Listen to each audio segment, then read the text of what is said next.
So good morning, everyone. My name is Ahmed Othman. I'm head of strategy and product. I'm glad for this opportunity to talk about GTPay. So what's GTPay? GTPay is a plug-and-play aggregator of utility services in MEA markets. So basically, it allows the user to charge or pay his settlements of utilities through the mobile app. We focus on building a scalable technology and payment platform that helps all service providers in the private and public sectors. We're live in Cairo since early this year, 2019, and we have plans to go to other markets by end of next year. Our target market estimated at 7.5 billion euros only in Egypt. GTPay was developed by EgyptPay, which is a tech company that's based in Cairo. So this is the ecosystem that's normal to everywhere. You have the layer of utilities, and then you have the utility distribution companies, which can be public or private. And then you have different meter types that can be prepaid, postpaid, or smart. That depends on the infrastructure. And then comes the layer that we're positioning ourselves in, that's from facing to the customers. What we're offering can be summarized as the following. We offer instant to charge and bill settlement. We offer safe and secure payment. We offer consumption dashboard, access to the data of the history, 24/7 working service, and no charging limits to the user. Seems pretty simple offerings, but they're still not available at some parts of the world. So what are the common challenges in the ecosystem? You have two sides. You have the service providers, and then you have the users. For the service providers, they can be public or private companies. They have diverse infrastructure from prepaid and postpaid or smart meters. They have limited technological capabilities. And still, cash is dominant in most of the collections. For the users can, for settling their bills, they require to travel, so they have to leave their homes. They have limited or zero access to their consumption data. Charging stations may have fixed hours, so he has to be limited to the working hours of these stations. Limited acceptance of bank cards. And finally, he can end up paying extra fees for charging his utilities. So we started with Egypt and electricity. Why Egypt? Egypt is one of the largest economies in the region and can be one of the fastest markets that are growing in the emerging markets. For electricity, it has the largest consumption or consumer spending among utilities. We started with a solution of prepaid. It constitutes 25% of the market. It has been growing with a CAGR of 100%.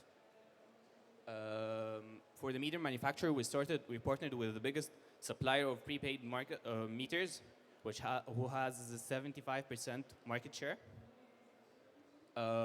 We rolled out our service in South Cairo distribution company, which serves largest number of customers, nearly 5.5 million customers. And we partnered with 3 banks to provide online payments. So our solution requires 3 things. A user has a smartphone, a bank card, and a new prepaid card that has an NFC chip. So the user starts with replacing his card with an NFC new card. He downloads the app and then uses the bank card. He charges or constitutes a transaction. Just giving some numbers. Digital payments potential market size only in Egypt is estimated at 75 billion euros. Utilities has like 10% of that, which can be estimated as 7 billion euros. Electricity out of the utilities constitutes 70%, which is 5 billion euros. And a fun fact, 70% of users in Egypt pay using cash versus a world average of 30%. This has been our numbers. We have been growing quarter over quarter. These are the app reviews. 24% are from customers that we don't have the service available at their area yet.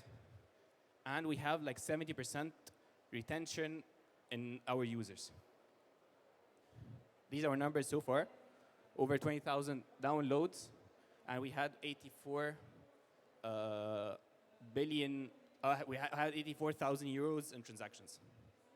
Our plan is to dominate Egypt. We go for other utility companies. We're launching postpaid electricity service. We're going to scale regionally. We're going for other countries, and we grow other verticals to cover water and gas. This is the profile of our team. They've worked in one of the most reputable companies in the world. Thank you so much for your time. Okay, thank you, GTPay. Thank you.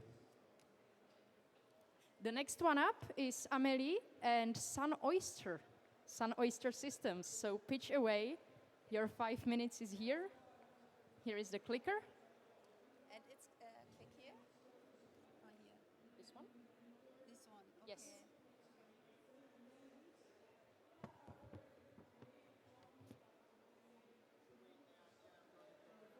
Please, AV technicians, Sun Oyster System presentation.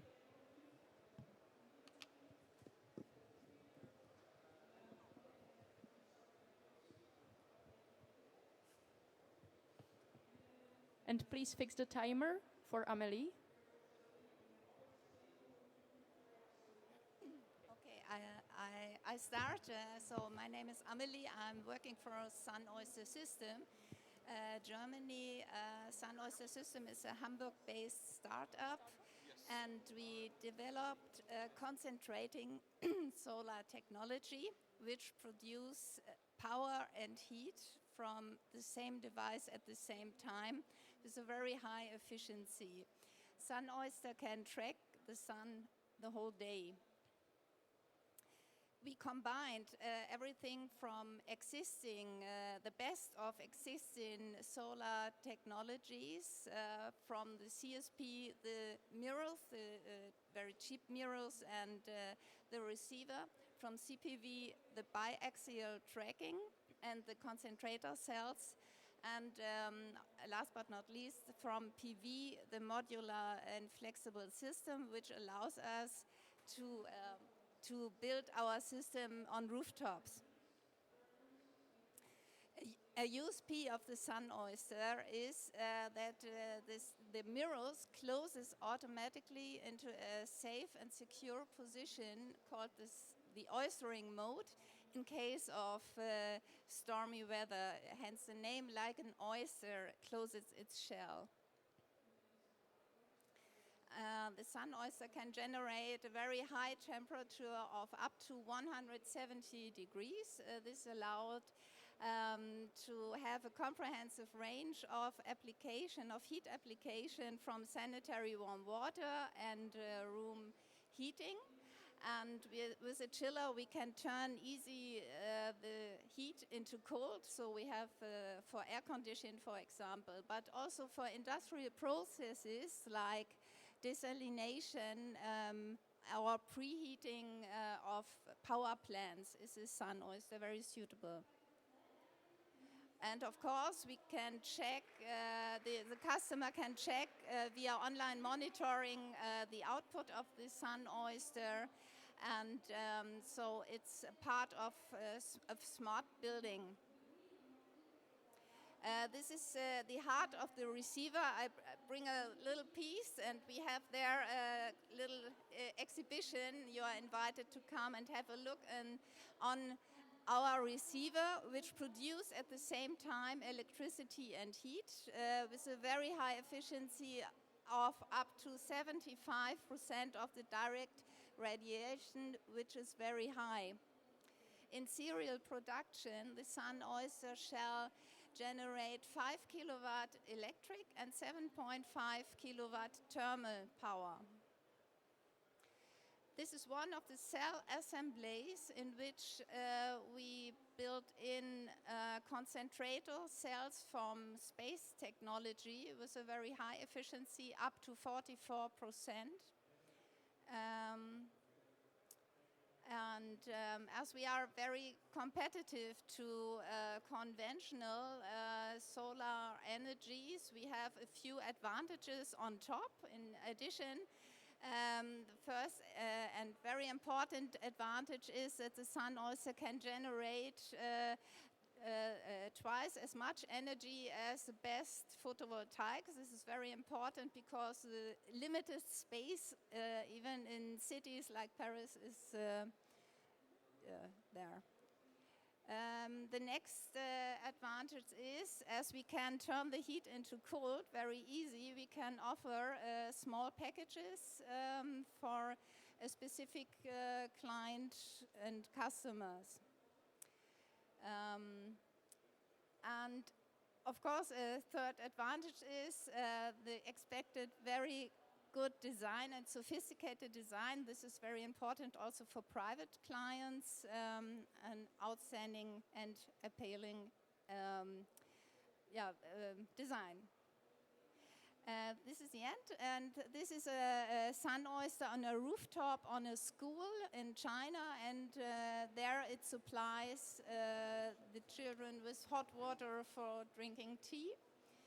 And if you have questions, you're invited to come to our booth at Sun Oyster System R15. Thank you very much.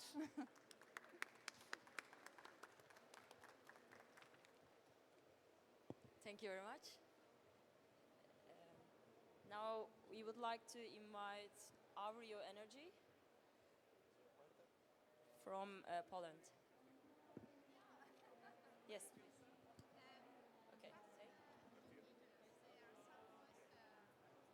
Okay, say. Okay. Can we have Avrio Energy? Hello. The third one.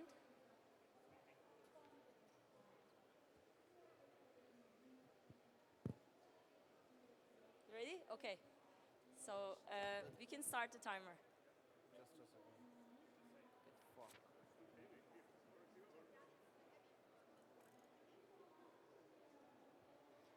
Good morning, everyone. I am Ankit, co-founder of Evrio Energy. So we help businesses improve operational and energy efficiency, specifically retail businesses. Talking about the opportunity, approximately 30% of energy gets wasted in buildings globally. This roughly translates to around $200 billion of electricity loss. When you combine this problem with rising energy prices and variable prices, the problem becomes big for businesses. Businesses are losing money on energy as operating cost without them knowing. So the solution to the problem is pretty simple. You install a device, you gather data, and then you take actions to improve energy efficiency. On similar lines, we are building SmartSol, which is an AI-based facility expert. So what we do is that our single device gets installed in a store or an outlet. It collects data at a very high resolution, and then our machine learning algorithms do analysis and provides actionable insights to businesses. Talking about the technology stack, so our single device sort of captures data at a very around thousands of samples per second. On our hardware side, few algorithms are learned locally to minimize the data which is sent to the server because the data size is quite big. It's in thousands of GBs per month. And then based on the data, we provide intelligence on two aspects, which includes optimizing the energy and improving the operational efficiency. So what this does is that this reduces the number of sensors which are required, hence decreases the cost of solution and makes the solution scalable. So the value proposition is pretty simple. Using our solution, the businesses will be able to save money because they would know where the energy is getting consumed. They will be able to have a better ROI, since our product will help them understand on which 20% of the places to invest so that they can have maximum ROI. Our platform is completely real time. That means the businesses save time on the recommendations which they get. Our target market is quite big, but we are specifically focusing on retail businesses, and the reason is pretty simple. Retail businesses have sort of similar loads. So if we build a use case, for example, a McDonald's or a KFC, the same use case can be replicated to other similar businesses. Secondly, retail businesses operate on a very thin business model. Their margins are pretty slim, so it really makes sense to build a cost-effective solution for them. And thirdly, all the solutions which are existing available are for large enterprises, and it does not make sense to sort of scale a building energy management solution to small businesses. Our revenue model is pretty simple. We charge upfront for a device and installation cost, which is followed by a subscription price. So if a business, for example, after 6 months does not feel that they are getting enough recommendations, they can choose to stop they can choose to stop using our platform, but they will still have access to data and the device. Uh, talking about our ongoing projects, so we are not limiting ourselves to just energy management. We are helping businesses to improve operational efficiency also. Talking about an example, we are working with a Polish facility management company, Sescom, which operates around 38,000 retail stores across Europe. So with one of the pilot, what we are trying to do is that we are helping them track the inventory of the equipment in approximately 20 stores of a gas station, and we are benchmarking the energy consumption of different stores so that we can actually help them provide recommendations to improve the operational efficiency of those stores as well. Similarly, we are working with one of the leading electricity distribution company in India.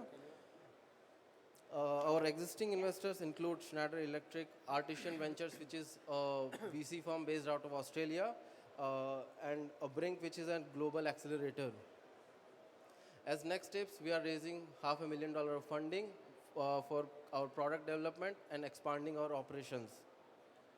Talking about the team, so the task which we have in front of us is really big. To get this done, we have a really strong team of technical background. We come from an institute from India called Indian Institute of Technology, which is a top-tier institute of engineering.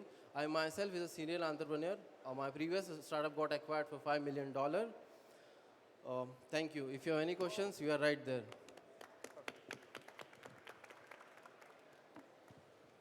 Thank you, Aurelio. Very ambitious project, good luck. So now is the time for Elena International. Is Elena here?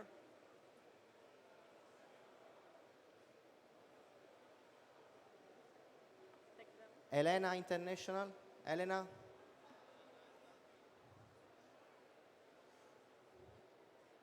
Okay, then, since Elena is not here, so it's not ready, so let's move to the next one.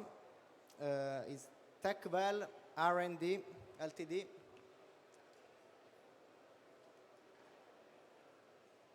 Okay. Okay, so we go for the AV, we go for TechWell R&D presentation. Yeah, thank you. Hello, everybody. I'm Alexei Anoshin from TechWell, and I'm going to speak about digital substations. So, first of all, just to arrange the terms, I would like to ask if you're aware of what actually digitalization means to power utilities, to these large-scale substations, if you know what I mean. And if we take, say, a power transformer, the way the power transformer would look like in conventional substation, do you think it would change in a digital substation? Well, no, it won't change. It would be just the same power transformer as we would expect it to be.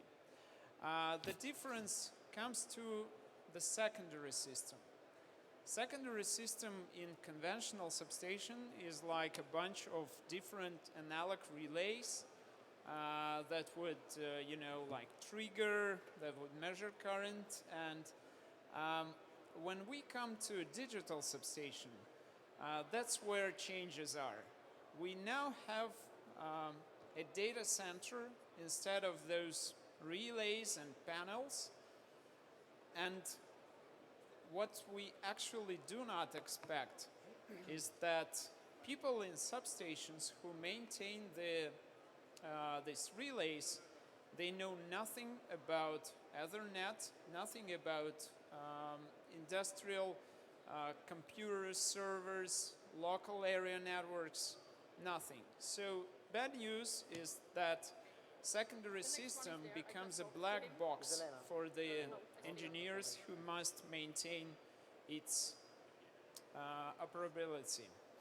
So good news is that we have developed the digital substation browser that we call the wheel, where each and every digital communication in a substation would be visualized so that protection and control engineers would see like understandable and common wirings to them.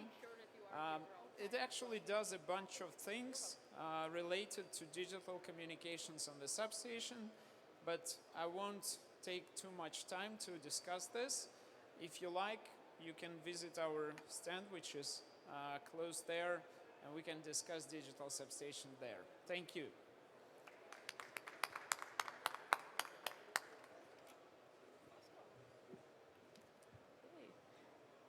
Thank you for presentation and being good on the time. Always great. The next one up is Estrion. So I will ask for the presentation of Estrion.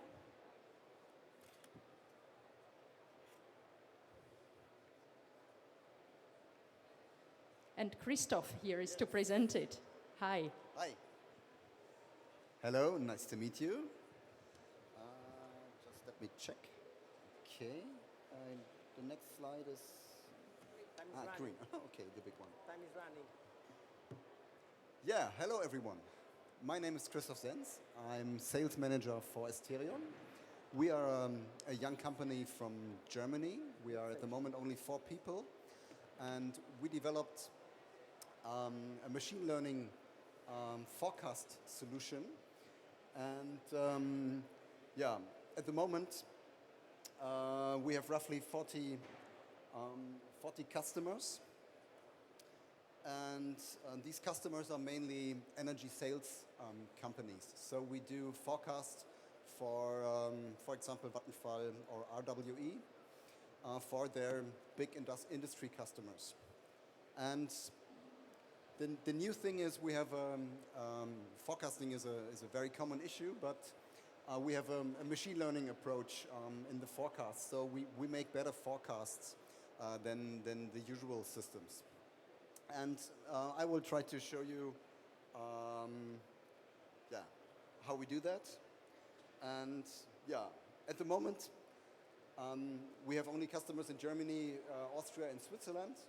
So this is our first approach, so to say, to go to Europe. Yeah, the product we have is called Esterion Suite, and it's a highly automated, mass-suited and flexible software solution. So we can handle thousands and thousands of metering points and make forecasts for them every day. And the special thing is we use a graphical user interface, so we can model very complex tasks, but we also can deliver you standard models for standard tasks. So let's have a look at the graphical user interface. So let's say here on the left side we have the data input, then we have some sort of data preparation and analysis.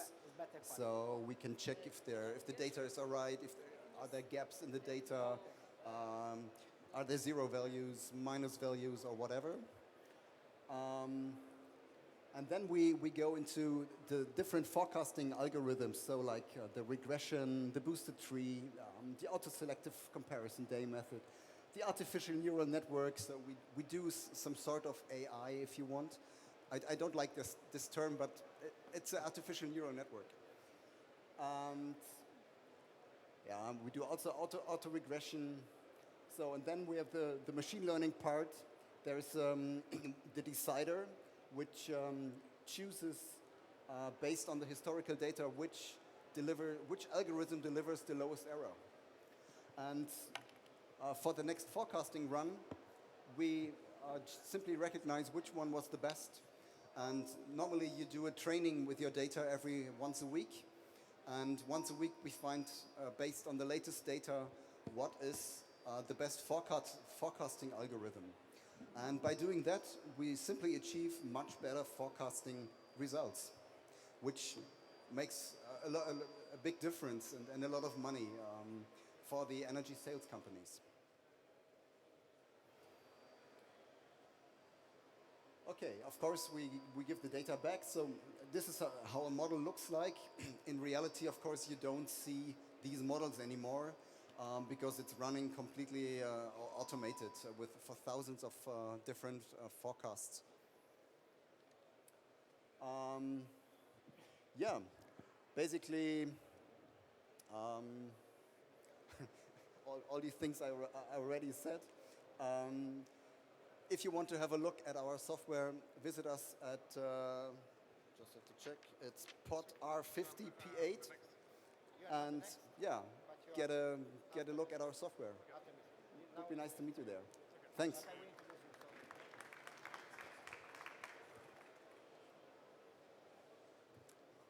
Thank you very much. Thanks a lot also for being on time. Now, I would like to invite Mixergy from UK. Thank you. Is that the? Yeah, we just. That one. Great, thank you.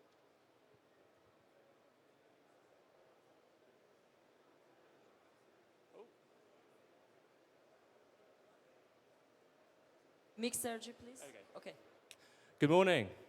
My name is David, and I'm the head of commercial operations at MixG, and I'm thrilled to speak to you today about our smart hot water tank, but specifically our Internet of Tanks, what it is and why it matters. But firstly, a bit of scene setting. We have an increasingly irreversible trend of more and more renewables on our energy network, which is fantastic, but it does create some problems. We can't decide when to turn the sun on or when the wind blows. To put this into context, in the UK, we have a limited structure for firing electricity around. And incredibly, there are windy days where we have to pay wind turbines £1 million a day to turn off. We have to stop solar panels being installed in Cornwall. And linked to this, British Gas have closed their rough gas storage facilities, which is increasing pressure on our network. But this does create some interesting opportunities. It creates fluctuations in the wholesale price of electricity. And increasingly, we're seeing the rise of time of use tariffs, such as Octopus Agile tariff, which links the consumer to the half-hourly settlement market. Now, this is a great opportunity if you've got loads of time to spend figuring out what you're going to do every half hour of the day for the next 24 hours. So if you had a really interesting storage opportunity, you could really capitalize on this. But lithium-ion batteries are expensive, and they don't really offer any other service in the home, which is why MixG have come up with a smart hot water tank. So this is our solution. There is a video which should hopefully play. So we've come up with a cool hot water tank. It saves the consumer energy. It's faster than a conventional hot water tank, so it serves all the key functions of a hot water tank. It comes with an app. It tells you how much hot water you've got. Now, the difference between our products and everything else on the market is all the other cylinders behave like a giant kettle, heating all or nothing, which takes a very long time.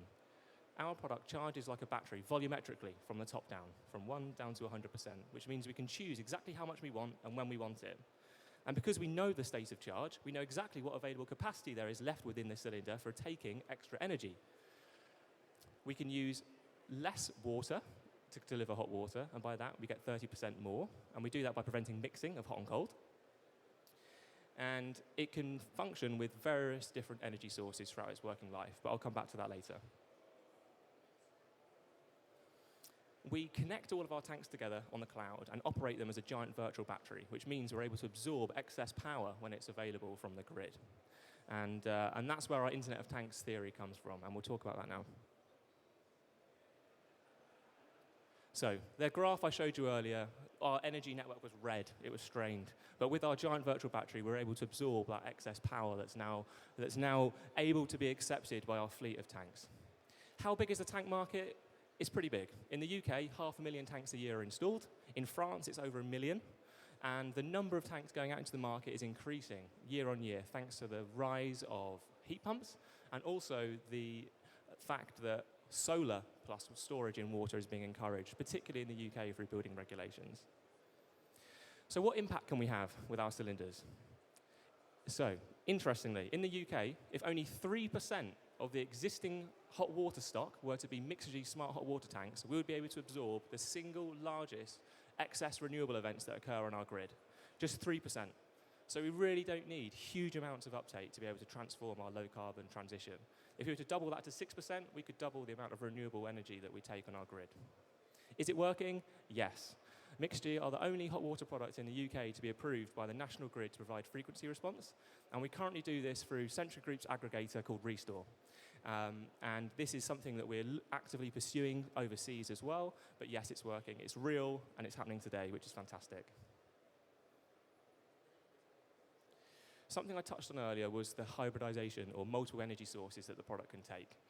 The low carbon transition only works if the consumer wins. And our hot water cylinder product is designed so that it can be installed with a gas boiler today, can be ran on electricity tomorrow, solar the day after that, and in 5 years' time, if you wanted to connect it to a heat pump, you can.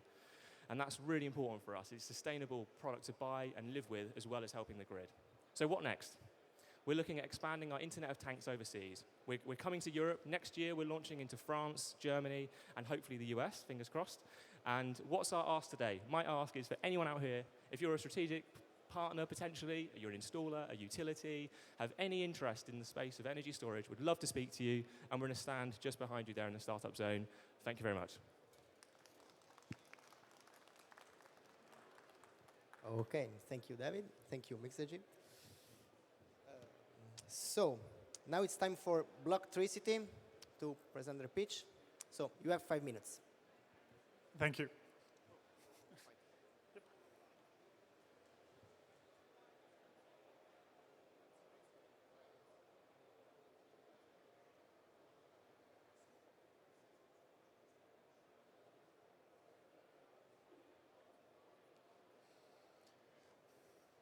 Nice. Thank you very much. The Blocktricity. We are a blockchain company, and we provide blockchain solutions for the utilities as a whole. We have two different aspects that we will be showcasing, both the distribution management and the asset management. So we started on the electricity market. Since there's a major shift today between the former way to produce energy from thermal sources to a more decentralized system with renewables and the integration of EVs and everything that is below the counter. We try to provide a blockchain system for distribution management. The idea is to mimic the grid to enable different layered marketplaces for any actors, any stakeholders to exchange energy one with another. We provide a derivative marketplace to avoid any congestion for the system. We're able to track the energy exchanges, enabling a new kind of guarantee of origin, and we automate that inside our blockchain. What is important to know is that it's not because we do blockchains that we do cryptocurrency. It's often a mix-up between the two, but actually we can use fiat with just distributed ledger technology, enabling and managing information. Another thing that we saw a lot is that blockchain use a lot of energy. It's only certain type of consensus that does. We do not. We developed our own system and our own network. The other aspect that we tried to tackle when we tried to build our first proof of concept was the asset management and the lack of trackability in the installation of renewables. The idea is to cooperate and to invest in sorry, it's in French. I thought it was the English one. To co-invest inside on different assets, for communities, but also for major stakeholders to have to be able to integrate crowdfunding, not only 100 people investing in one solution, in one investment, but 100 that can invest on 100 smaller investments. What we showcased, our proof of concept in south of France. It's a small village called Vieux, means old in French. We provide a collective self-consumption and cooperative investment and car sharing to integrate as much as possible renewables and to integrate all of that and aggregate those loads to the higher network. Thank you very much. If you have some questions.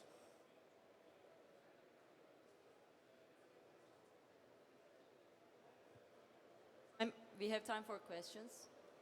Anybody has question?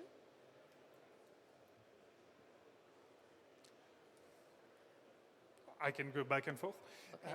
So the idea for us, no, I can't go back. Here's Hi, a question. Okay. Thank you. Hello there. Thank you. So I'm just wondering, how do you aggregate these resources? Actually, we don't do the aggregation ourselves, but we interact with an aggregator that is also our energy provider locally, and we are not doing any trading on top of that. We just managing the information system. Your question is answered? Good. So we can go on to the next one. Thank you very much. The next company presenting is Mind Titan. So please, Marco, come up.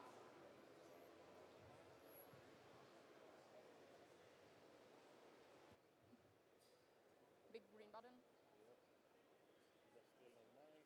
And please, AV, Mind Titan presentation and a new timer for them.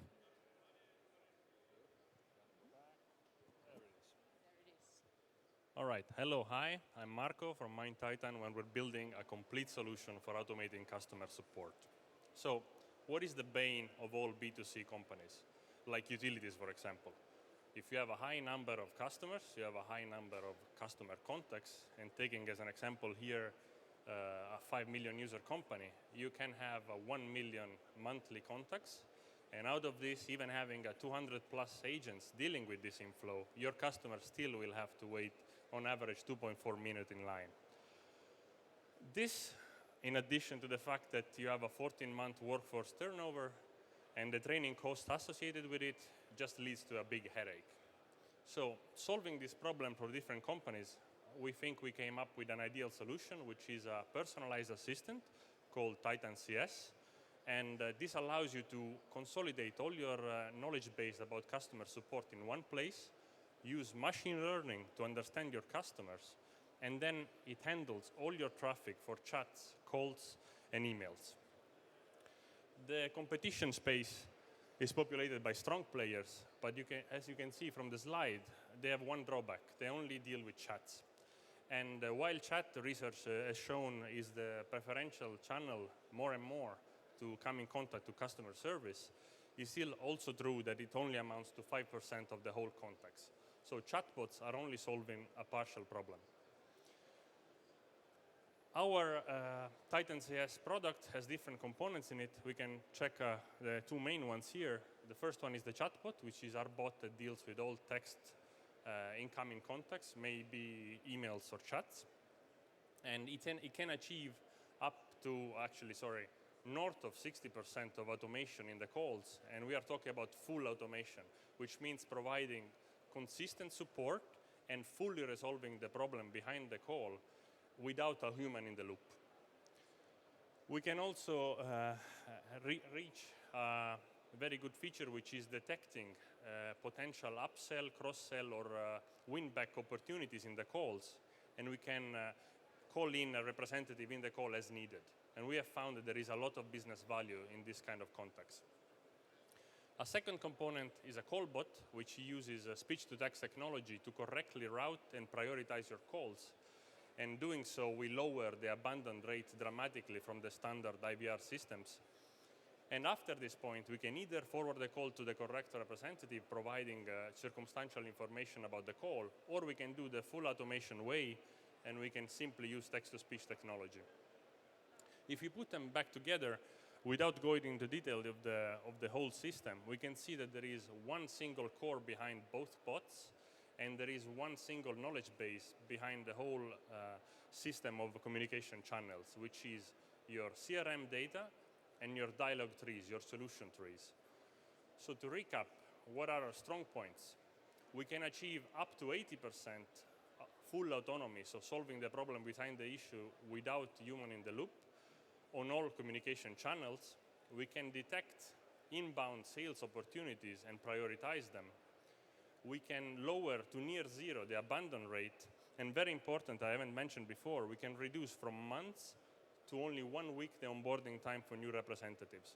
We do so because we can start them on a single topic calls that is directed to them from the system, and after that, they can only choose between a shortlisted solution that the system presents to them. So we can get them up and running very quickly. Another thing that we offer comes with the system is the possibility to know in real time across all channels the performance of your representatives. Again, I leave you with a slide that shows some of the companies that chose to trust us, and please come to our booth to have a chat if you have a customer support headache. Thank you.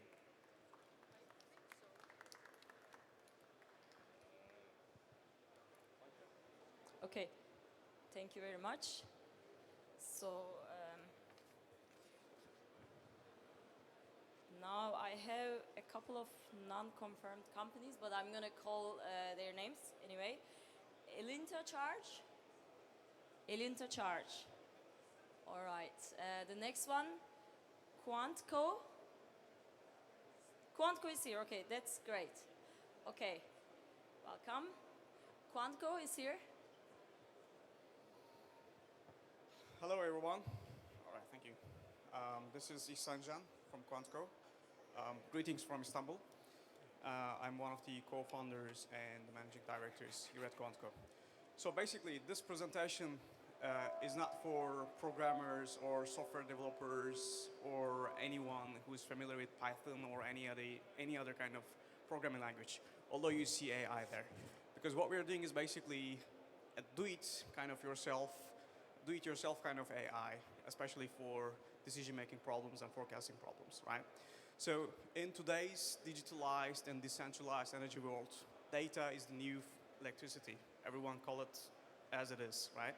And AI is going to be probably the new best friend of most of the business development directors or product managers who have some brilliant and bright ideas using data in order to create new business models, business cases for new revenue streams. However, they just got stuck on the PowerPoint slides with those ideas and do not go towards the real product because either they don't have any AI engineers or programming capabilities within their business unit, within their team, or their AI team is somehow so busy and they cannot help them. So that's not going to be a problem anymore with these kind of automated AI tools basically we create for. So do-it-yourself AI works something like that. So you have a problem in your mind, you want to solve it using AI, you have your data.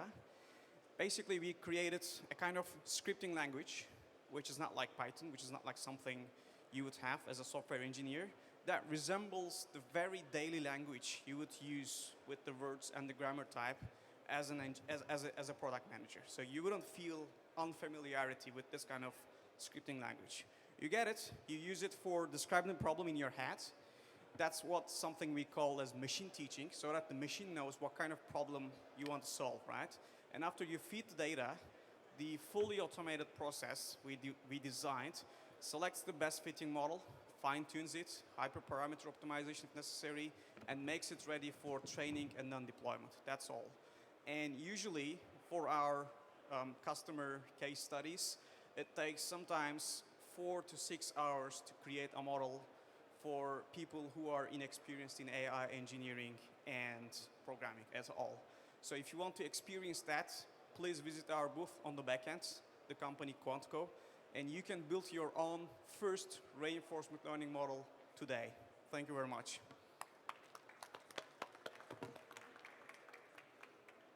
Any questions?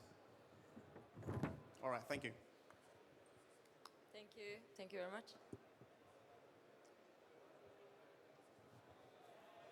Okay, so when it happens like this case where we have some minutes left, there is some space left for a question. So I don't think it will happen often, but I was supposed to inform you.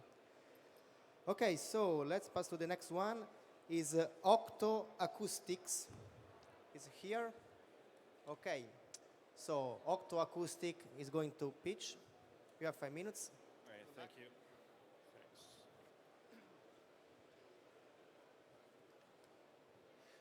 Hey there,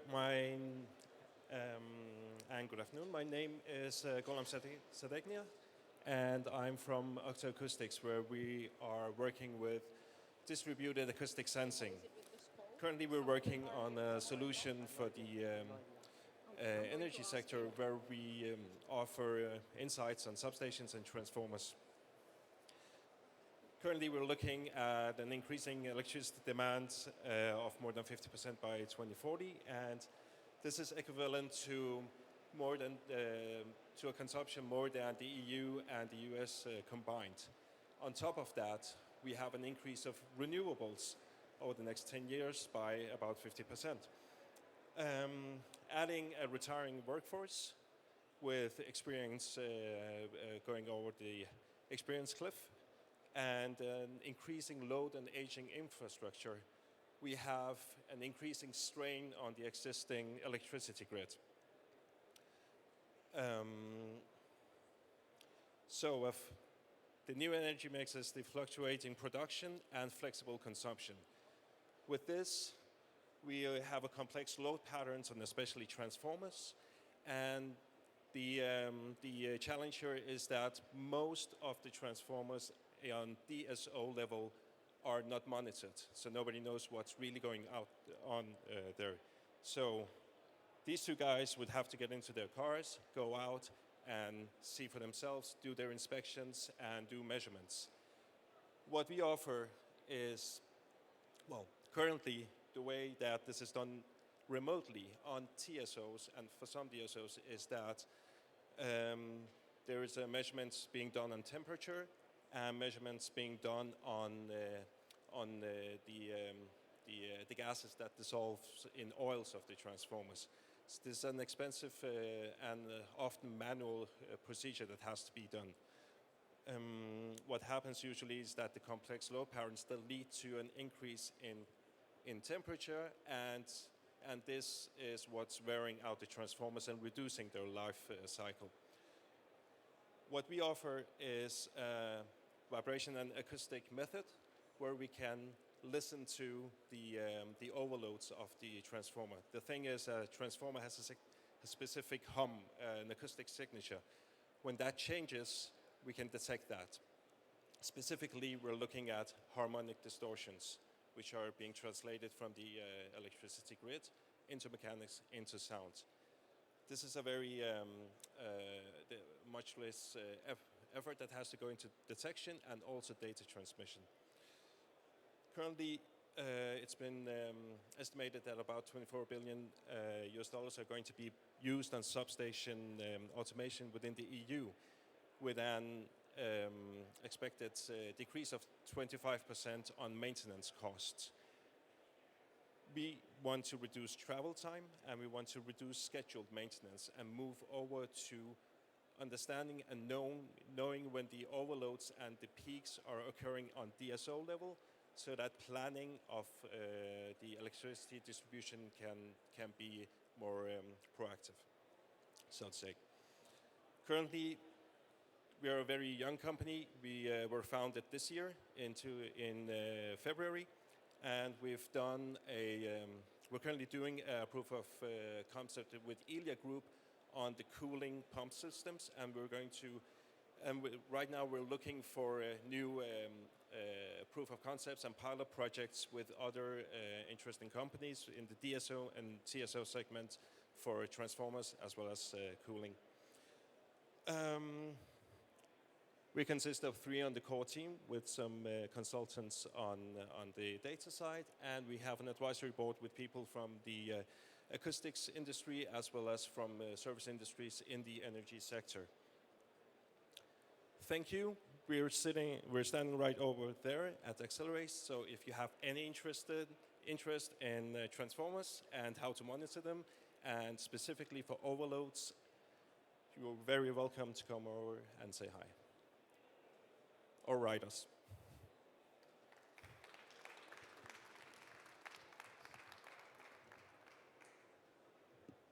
Thanks a lot for your presentation.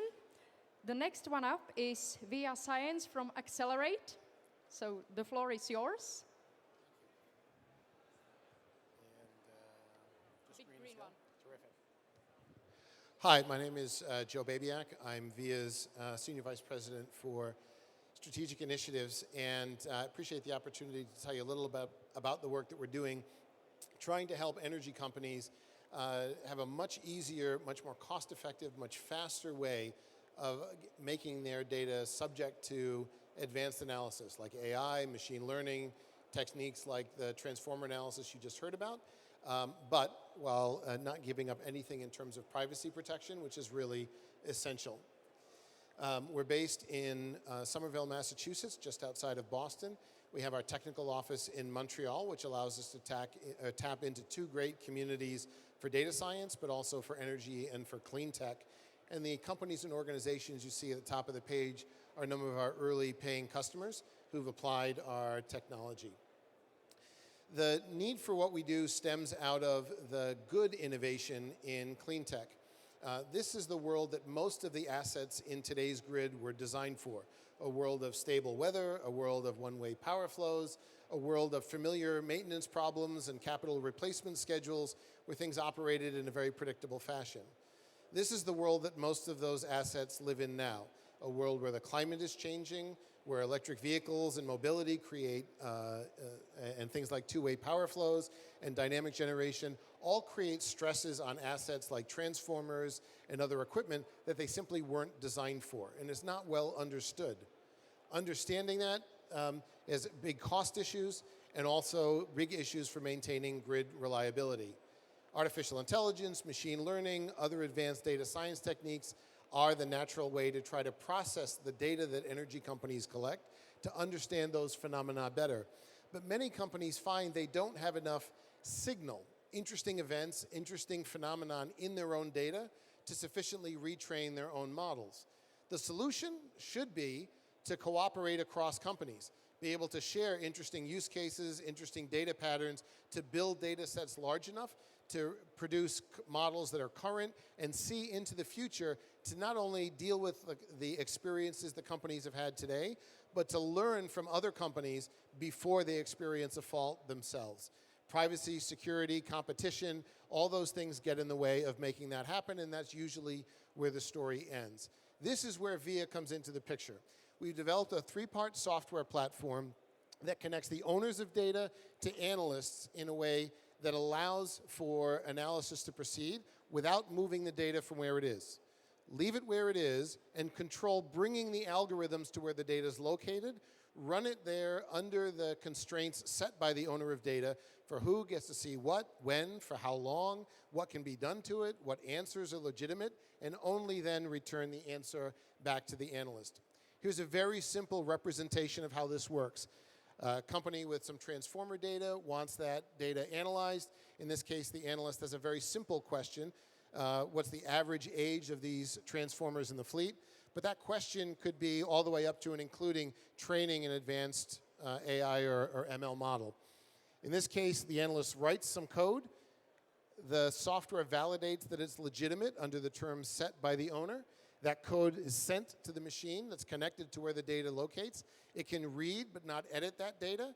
It performs a function that the central nodes say is legitimate, and then ultimately returns only the answer to the analyst. In this way, the underlying data never moves, it's never revealed, but analysis proceeds faster than it would have in the past and at much lower cost. We use a whole set of permissions to help express what controls a data owner wants. We capture them in smart contracts that we store on a blockchain ledger So it's a permanent record of what those constraints are that the software validates all the way through the process and is available afterwards for governance or compliance departments or regulators to see what took place to ensure all proper steps were approved. And the platform includes differential privacy and additive homomorphic encryption capabilities where really advanced data privacy is required. Let's just close with a simple use case. 3 companies actually solving that transformer problem today. We've aggregated their data virtually using our platform and created new algorithms to analyze across their data set their combined experience. So all 3 companies are learning from one another without ever exchanging the underlying data. And we can do that with multiple sources and multiple types of questions. So with that, I'd just like to say thank you. And we really hope some of you are interested in giving this platform a try in your own companies. Thanks for the time to talk today. Thank you very much. Thank you. Yeah, I'll take it. So we are taking to Via Science now. Fimbut, are they here? Fimbut. All right, Fimbut is not here. The next one is Visblue. Visblue, also not. Visblue? Okay, great. Visblue is here. Switch.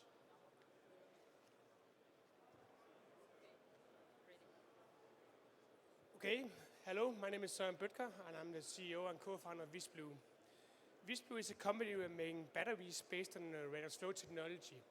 And what we look at is a problem that a lot of DSO has today because a lot of new energy sources is coming into the grid. That could be solar panels, that could be electric vehicles, or it could be power pumps, heat pumps, and that's all running on electricity, and therefore the grid probably is too small. So what we can do help them do that, so we can make a grid stabilization battery inside that system. We are using a technology called redox flow technology, where we store the energy in a liquid and not in a solid material. This gives us some advances. One of the advantages is that we are a scalable battery. That means that we can scale the capacity and the power independent on each other. That means we can make a battery that fits the application that is needed. We also have a very long lifetime. We have over 20 years of lifetime on the battery. That is a recycled battery. 99% of the battery can be reused, and therefore also we buy the battery back because we can use it in our production and make a brand new recyclable battery. And the last thing is the safety, because it's mainly based on water. That means the battery cannot explode. It cannot burn. It is not possible at all. We are looking, as a company, we are very much focused on the world goals, and based on the 17 world goals, we are looking at 10 of them that we are contributing to. We have a team. We are now about 12 people located in Denmark and Portugal, but the core team consists of 2 professors that we have a lot of cooperation with, so to look at what is going to happen in the battery market in the future. Our solution is a modular build-up, so we have a battery that we can build, as I told you before, scalable on the capacity or the power, and then we can place it in what kind of cabinet is needed. It could be just placed on the floor, it could be placed on an outdoor cabinet, or in a container solution. At this time, we have sold and installed over 250 kilowatt mainly in Denmark, and we are right now looking at expanding into the European market. And that is in different applications. One of the applications is off-grid side. We also install in a water treatment plant, a lot of housing association, and also on a wind turbine, where we're using the power when the turbine is standing still. Then they're using the power from the battery instead of taking it from the grid. What can we do in the battery market? We are looking at a grid stabilization that could be peak shaving, it could be in-balancing through the phases, it also could be switching of the phases inside the system. And then the battery can also be used as powering a transformer station, where we have a backup solution inside the battery, and the rest of the battery can be used for operating the battery. That could not just be a transformer station, it could also be a broadband station or a telecom station. That means that we can actually extend the lifetime of the existing network putting the battery, and therefore we can save a lot of money. That was what I'm going to say today. If you have more questions, we are located just over here about the accelerators, so please come over if you have any questions.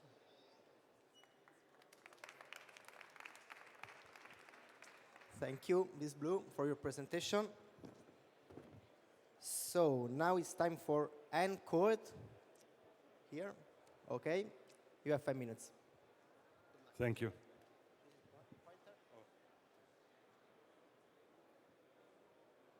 Is that to change the slide like here? I think so. Okay. Good morning, everyone. My name is Carlo, and I'm here at this event with my co-founder, Quabina. We have a little stand over there, so if later you want to pass by, say hi, please do so. So we are a software company. We are based in Germany and the United States, and we focus on solutions to integrate and coordinate different energy systems, mostly electricity and natural gas, but we are also looking at heat networks and water networks. The problem we are trying to solve as a company is that if the ultimate goal of our societies, of our governments, of our communities is to decarbonize our energy systems, we believe that there is going to be a lot of need for new flexibility sources and new storage sources. We all know about the variability and the seasonality of wind and solar, but we also know about the need for combustion in certain processes, in certain transportation processes, in certain industrial processes. And we believe the only way to really reach large or full decarbonization of our energy systems is by coupling them, both when making planning decisions, as well as in operation. So as decarbonization targets require new flexibility and storage sources, we believe that many of them, they lie at the interface between coupled energy systems.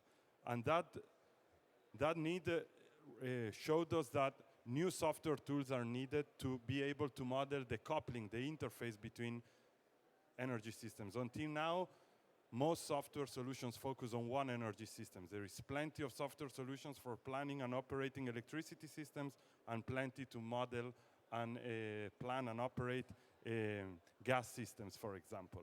So our solution is called SAINT. It stands for Scenario Analysis Interface for Energy Systems, and is a software application that can model, plan, and operate either independent or coupled multi-network energy systems in a single fully integrated environment and graphical user interface. What's unique about our software is that it can model, as I said before, coupled energy systems, and it can model them with different modeling approaches, including optimization and simulation.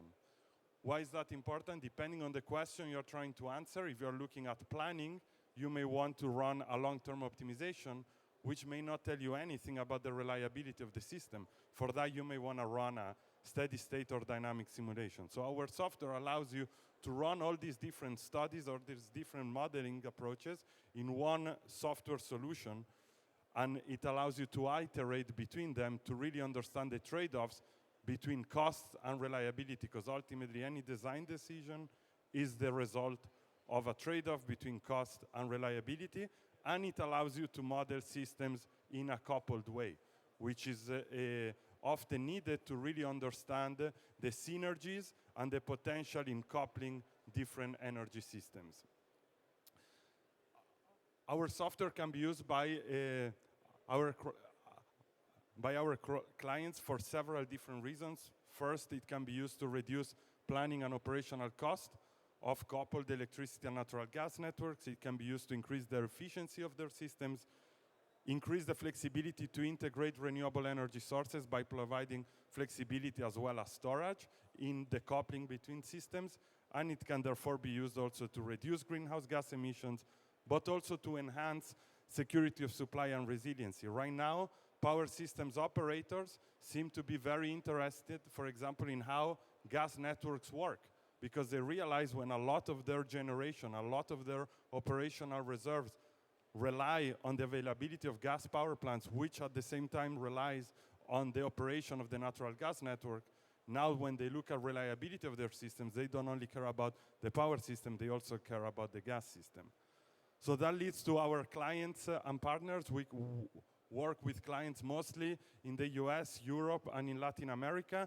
For example, the European Commission is using our software to understand security supply of coupled electricity and natural gas networks in Europe. The National Renewable Energy Lab in the US is using the software to value the coordination of operations between electricity and natural gas under high renewable energy penetrations, and TenneT is using it to study where to locate potentially in the future power-to-gas facilities.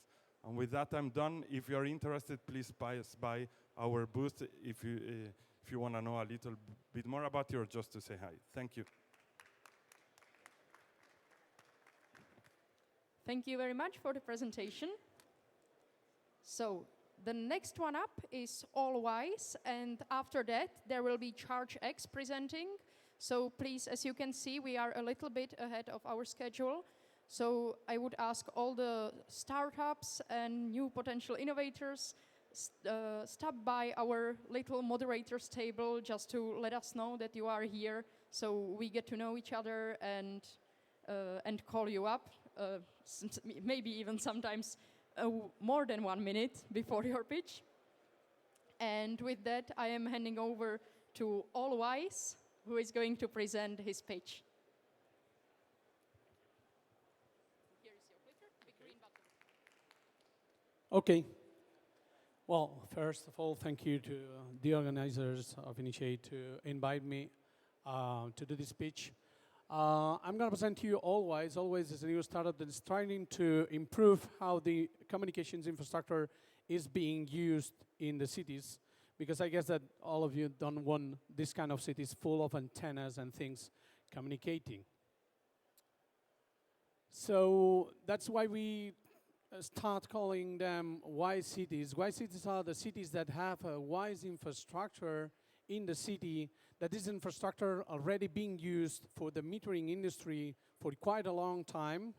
And now we're giving these cities the opportunity to use this infrastructure for other uses, especially for urban services companies, using the fact that these networks are completely underused, and there is still a 97% of the capability open.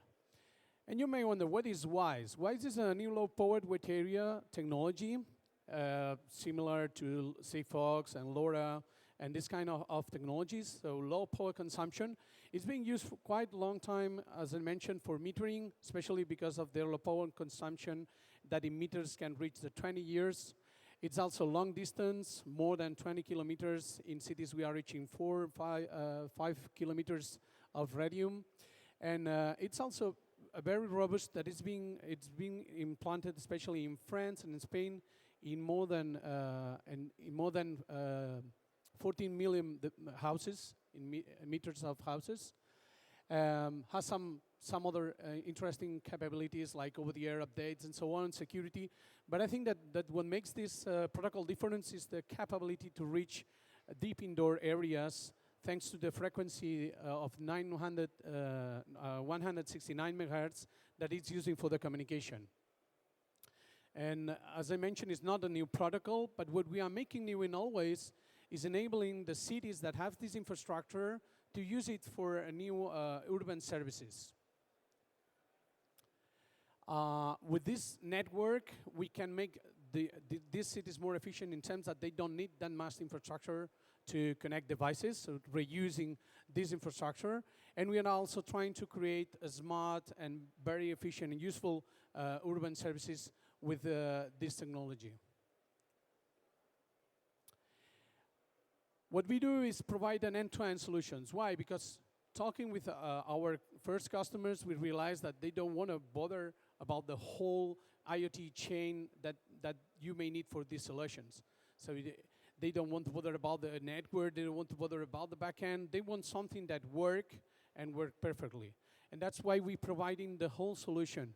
Our main difference is probably in the devices, because there are not existing devices with this technology so far. We are creating the very first ones. But we provide the whole chain, so you have only to to ask us for the whole solution. And although it's not so clear here, we are providing it in a hardware as a service model. So with a retention fee, you can just pay a monthly fee for the device that you are using, and everything is included: the device, the communication, the backend, even the dashboard. Although we have the capability also to adapt this technology to existing dashboards if you have one of them. All this has been proven in the real market. We are having some pilots running right now. The first was one with Negia, with a gas company in Spain, where we are providing this technology to solve a problem that they have with an R&D project, where they need super low power consumption. But we also deployed the Caroline sensor of Suez with this technology, and a smart city and a smart lighting system in Barcelona with a Sete company. And now we are connecting also fire hydrants with this technology to detect whether they are used or not.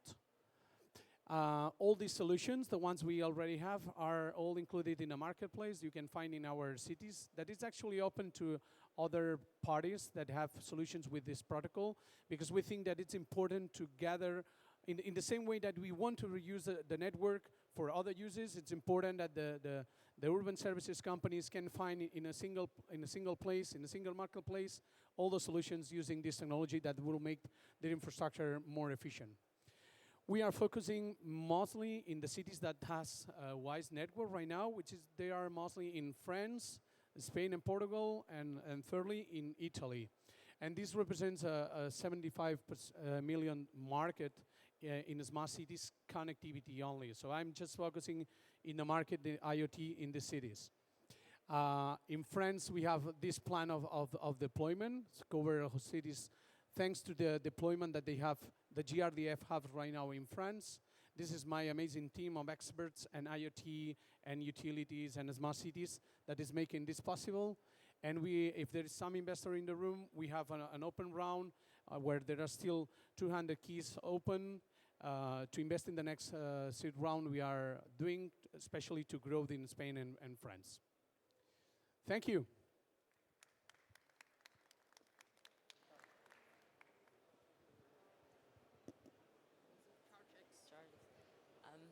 Thank you very much.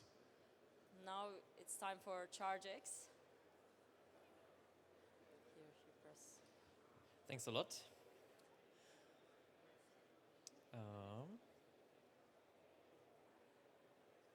So, hello everyone. I'm Michael. I'm one of the founders of ChargeX, and we make modular charging stations for electric cars.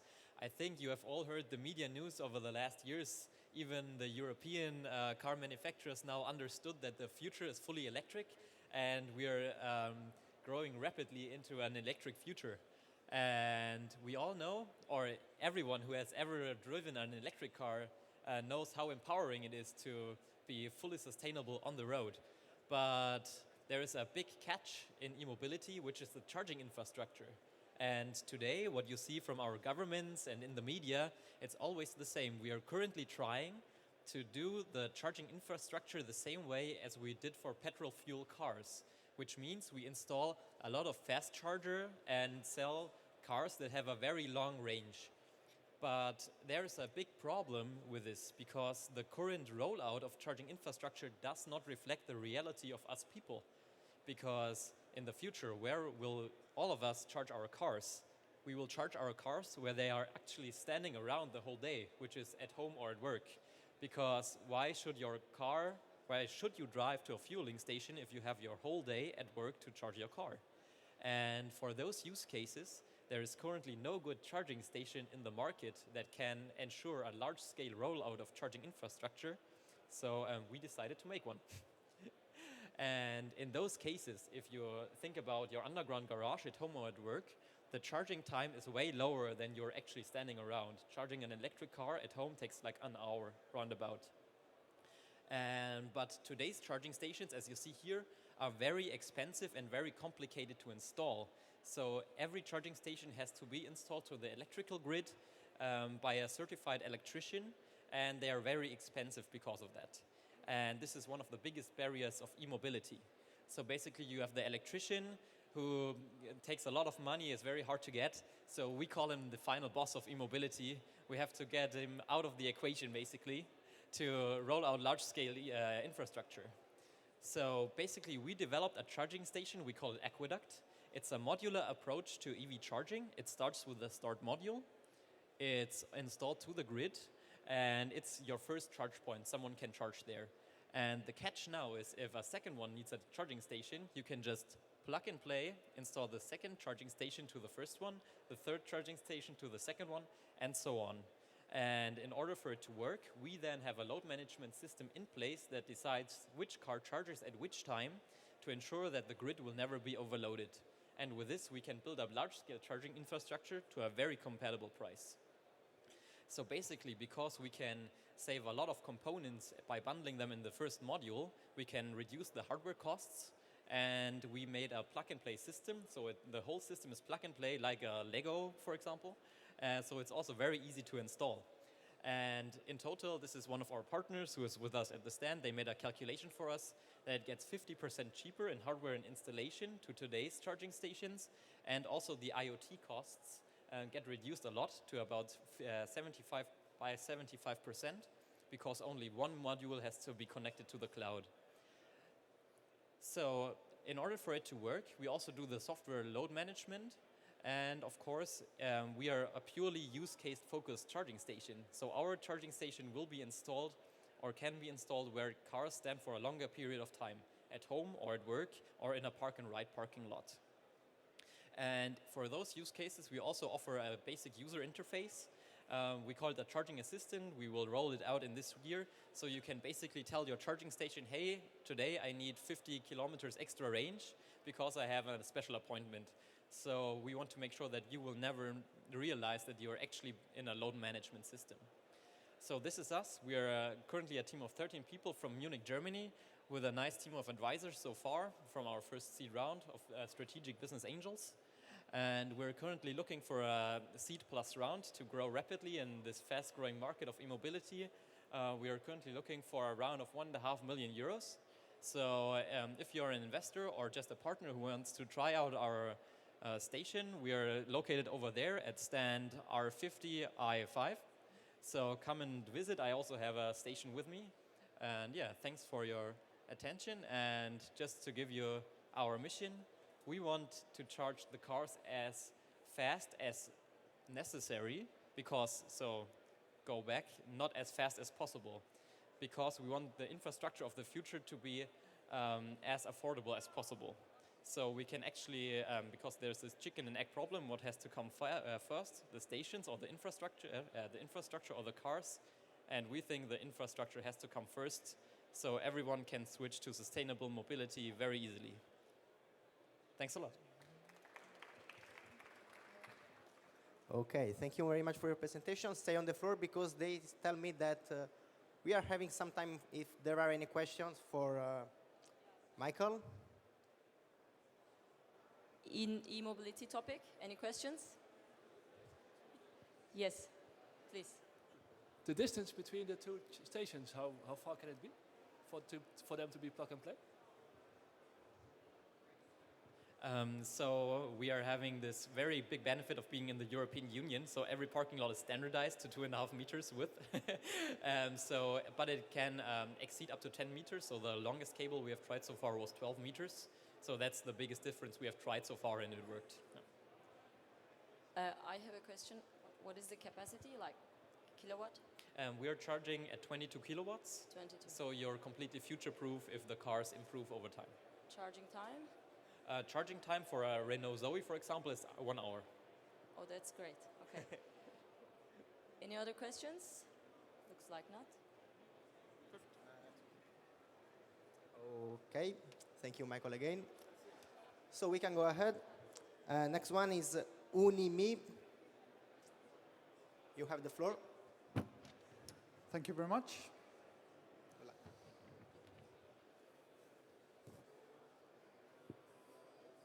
That's not me.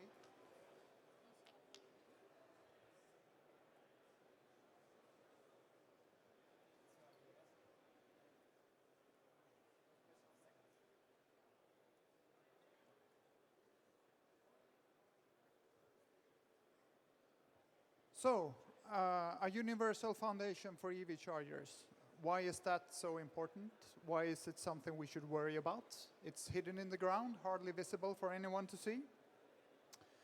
Because now, for the first time ever in history, we're starting to see mass rollout of EV chargers. And yet, there is no standardization, even though there's a wide variety of different charger models. At the same time, the single largest cost driver when installing EV chargers comes from groundwork. So this creates a lock-in and a barrier for those who want to invest in EV chargers. With traditional anchoring methods, there's a significant risk that you will face costly groundwork in the future. Whether that's from repair, new demand, or replace, this risk will be there. We solve this by our patented anchoring solution for EV chargers that can accommodate to any charger model on the market today. It's completely agnostic to any technology, make, or model. So our customer promise is that you should only have to do groundwork once. And with a Unimi ready-made stub approach, you may save as much as up to 80% of the total cost of ownership because the ground installation is such a big part of the total installation costs. Our concept is well proven in the leading EV markets in the world today, in Norway and Scandinavia. We have about 4,000 installations in 16 different countries. Some of them in Norway, Sweden, Finland, US, Italy, and also with some of the leading clients in the field today. Although our concept was originally made for AC destination chargers, we also have a branch that is in the DC charging field that builds on the same methodology, i.e. that you prepare for future for future chargers, and then you install when demand is there. And as you can see in this picture here, you have prepared sites for future installations. Unimi Solution was founded in 2010. We are currently 3 employees and 4 owners, a turnover of 1.2 million USDs last year. And this is our team. So it's me, who is the CEO, and 3 employees and 4 owners. And this is how our business model works. We sell directly to selected big clients to stay near to the market, but we also have one indirect branch where we go out to, for instance, wholesale like Rexel, Ahlsell, to leverage on their reach and in the existing market. Lastly, looking into the future, what do we want to develop? Okay, so how do we manufacture? There's a possibility that we can see how we manufacture to also incorporate, for instance, reused plastic. And by that, we will also then help in the producing environment.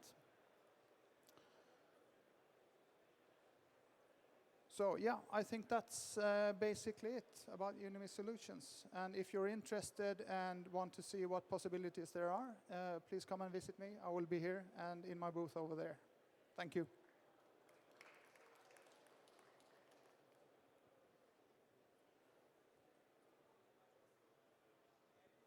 Thank you very much.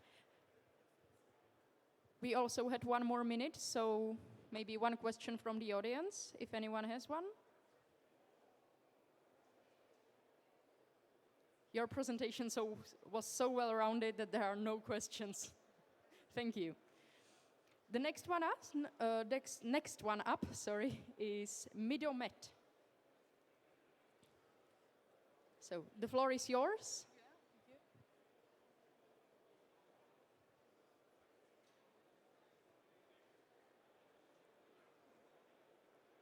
Come back. Yeah, keep forward. The big one? No, okay. Thank you. Good morning, ladies and gentlemen. I am Miriam Surro. I am CEO of Mido. Mido develops Internet of Things solution through smart metering application for energy monitoring, especially for water sector. So it's time for smart water metering market. Smart water metering market is set to grow from its current value of 900 million to more than 10 billion by 2024. Several technologies are now mature, like LoRa and BIoT, SIFCOS. And on the market, there are many add-on manufacturers, management system, and smart meters.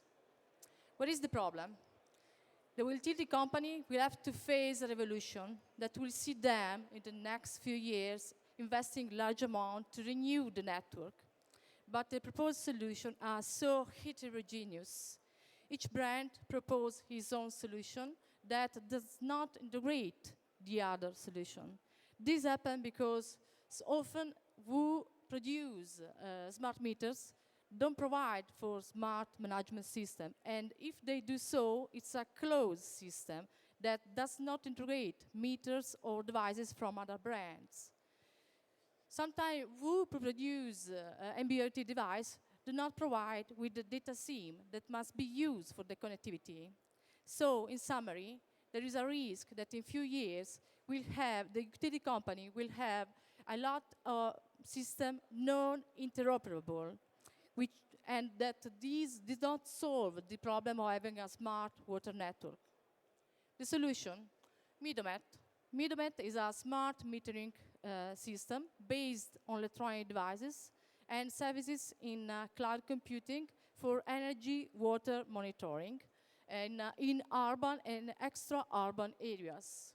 Our systems are open, interoperable, with any third-party system or pre-existing network. Our devices are self-powered and easy to use. We complete our system with data management platform, personalized or our customer needs, and we integrate in our platform every open protocol and every kind of device. So why we are here? We are a little company. We are growing so fast, and these are some of our clients in Italy, and the further as a field, Brazil. Our client are utility company and the large user as industries or apartment buildings. So we are here. We are trying to increase to our export outside Italy. And so we are here because we are interested in finding some business partners. This is one of our devices. It's a LoRa device. It's an add-on. It's self-powered until 10 years of live battery. It has two digital input and one analog input. Can be connected to any sensor or meters. Thank you very much.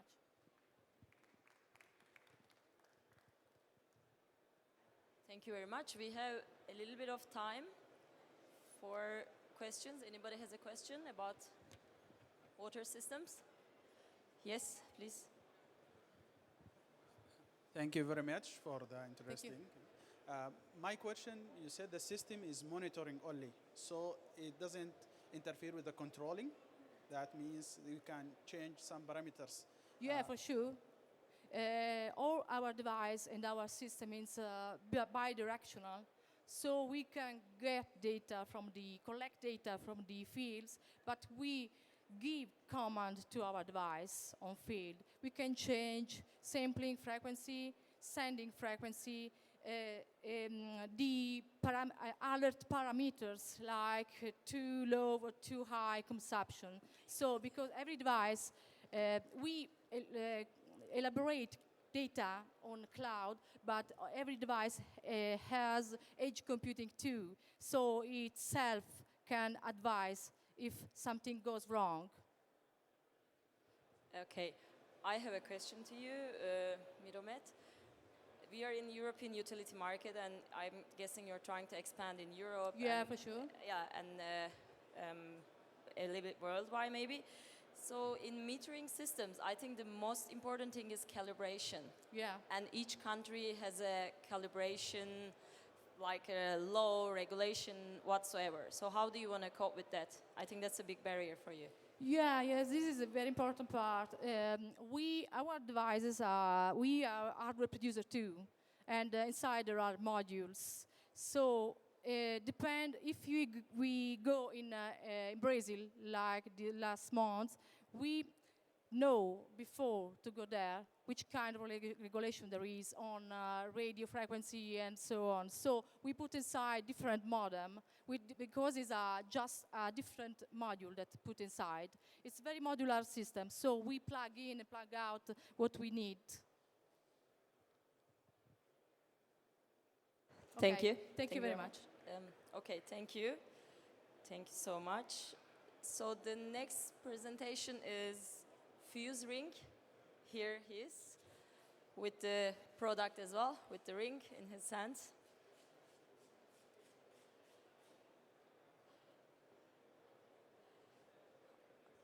Okay. Which will be advanced? Here.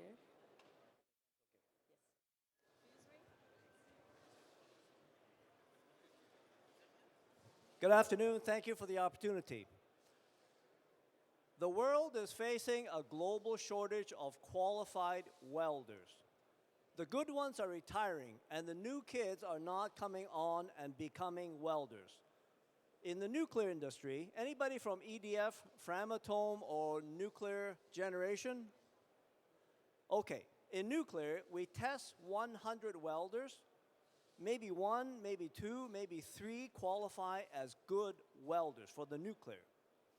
We have good welders, but then we have the in-betweens. We never know what their qualities are Monday to Friday. They don't know what their qualities are Monday to Friday. So I offer you automated welding, one shot, flawless. And you say, okay, I have automated flawless welding. This is what I offer you.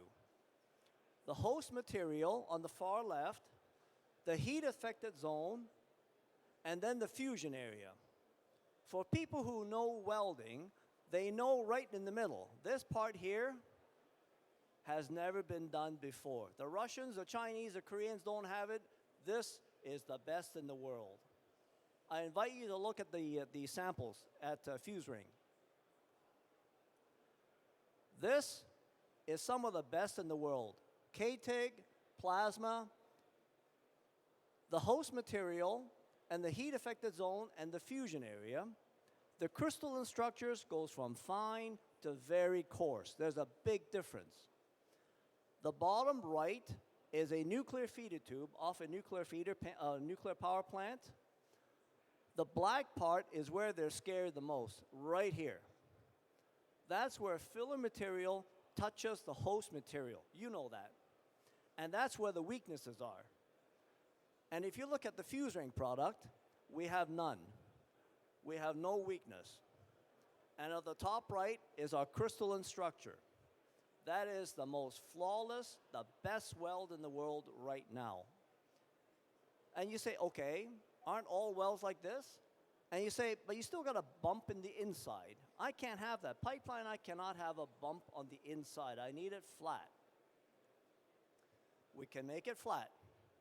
I can regulate the profile, flat, concave, or convex. So imagine, this is good for pipeline, refinery, nuclear, shipbuilding, and submarines.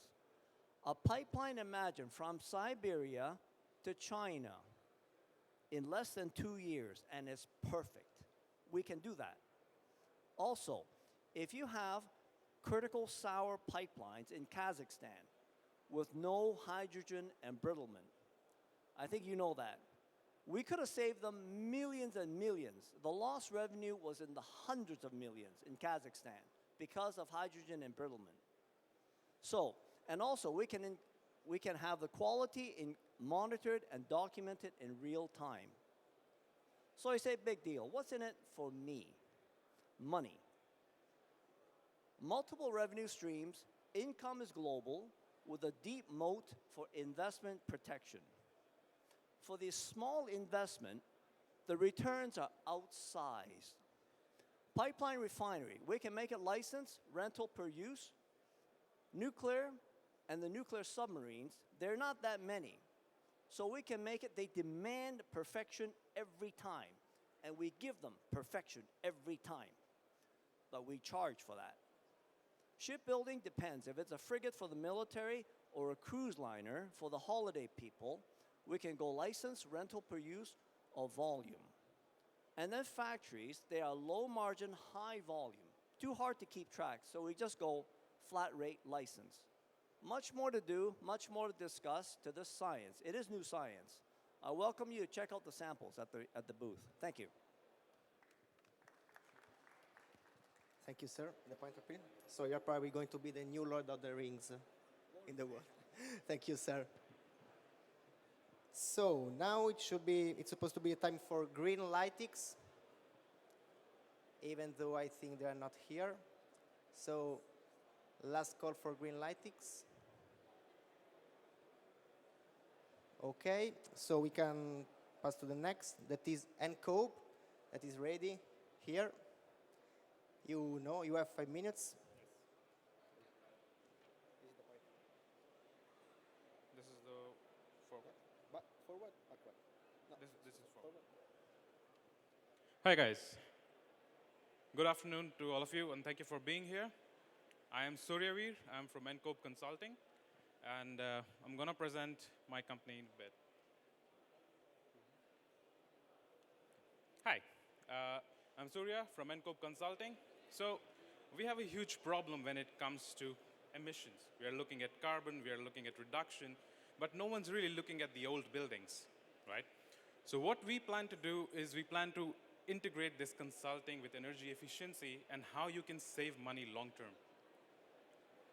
So we are a group of technical researchers and architects and engineers from Berlin, and what we do is we create technical consulting for building and real estate developers.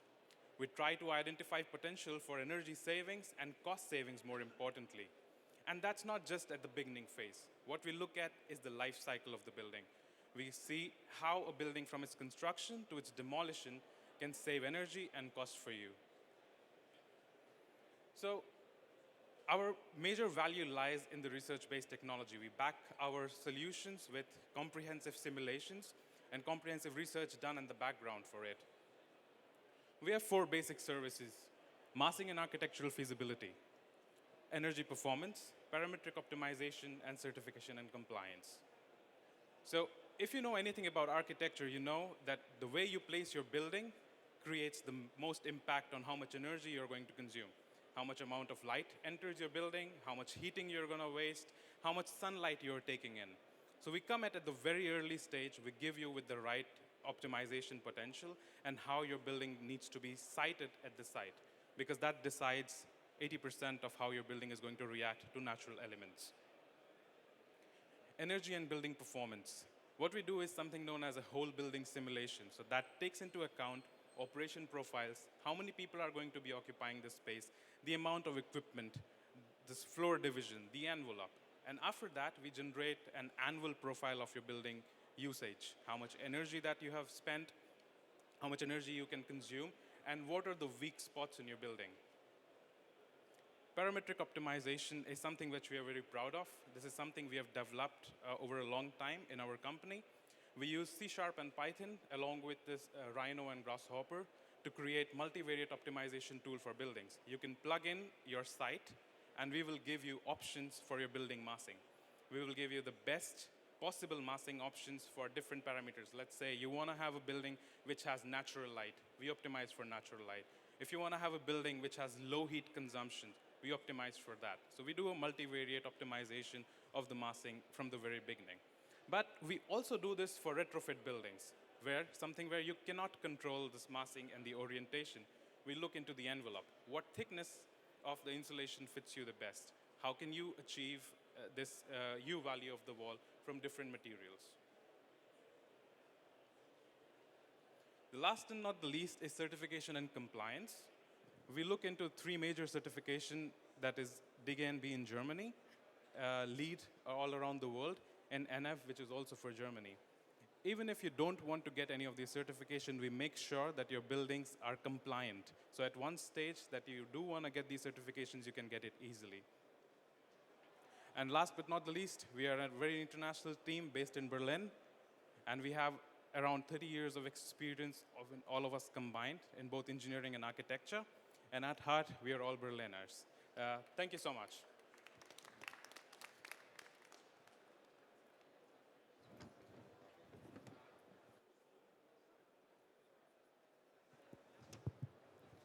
So, are there any questions to this presentation? If there are none, I'm going to ask a question.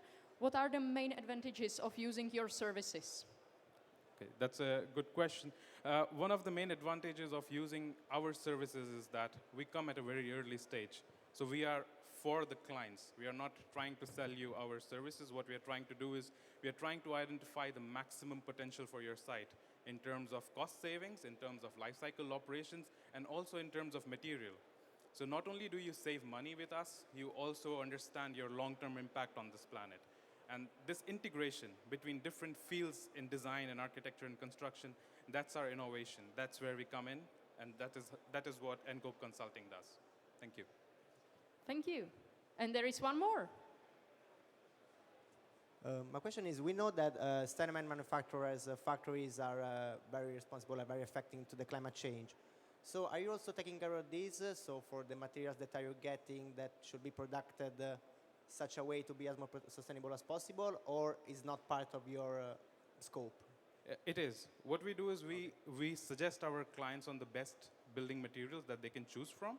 So there are a lot of options where they can go for polyurethane insulation, which is cheaper. But if the client is more, has an appetite for the capex, we always suggest them to go for better material. Like for us, we did a project called Hybex, which was selected for Solar Decathlon 2019 in January. We optimized the envelope with wood and natural fiber insulation to get a U value which was 50% better performing than the ASHRAE and 20% better performing than the NF standard in Germany. That itself saved us at least 30% more energy. And do you also happen to propose some natural materials sometimes, like cork, for example? Yes, we do, but this again comes down to client recommendations. So we always suggest them the most natural ways and the least impactful. But of course, we have to also understand that the long game, they are also looking to make money per investment, per euro invested. Thank you. And there is even one more question, so as we have time for those. Yeah, I also have a question about the practical adaptability of your systems, because you're talking about data, Python software, and I also work in Germany. I want to just get some, maybe if you could tell about your clients, the names, and what you actually doing. Okay, so we have 6 contracts going on right now. We're a relatively new company, 1.5 years old. We did the project which I was talking about, Hybex, is with Ziegler Immobilien, one of the partners. It was done with 6 partners: Arup, Ziegler Immobilien, Schneider Electric, Inno2Grid, Helix Cognitive. We also tried to implement a blockchain-based smart contract system for electricity and mobility charging. The new projects that we are doing are also with developers, where we are doing a new project in the city of Hof. It's a redevelopment project of an old fabric factory. So we are trying to figure out new architectural programs for them and how we can incorporate a sustainable living quarters there for both senior Wohnheims, like senior houses, and also youth hostel, all in the same area. These are our client profiles. But to answer your question, how we use this data, we don't focus much on how we are giving this client this information, because most of the time they don't care whether it's coming from Python or it's coming from Rhino. What they care about is the correctness of this data. So what we do is we do multi-software variation. One is with ours, that's our own. Then we use a different software for simulation like IES, where we test our recommendation. And IES is international software. It's labeled and it's standardized by different commissions all around the world. And that is one way to benchmark our solutions. Thank you. Thank you. Thank you for answering our questions. The next presenter will be BM Power, and I will ask Adaptricity to get ready, and they are already there. Perfect. So I can see you have a lot of things, so you can set up, and I will hand you the microphone. Good day. My name is Sergey Shubinkov. I'm the technical support and R&D director of Beam Power Company from Moscow. Let me introduce fuel cell power system and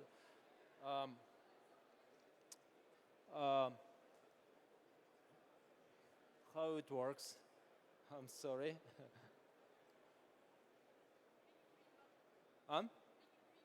Yeah, but it doesn't work. Oh.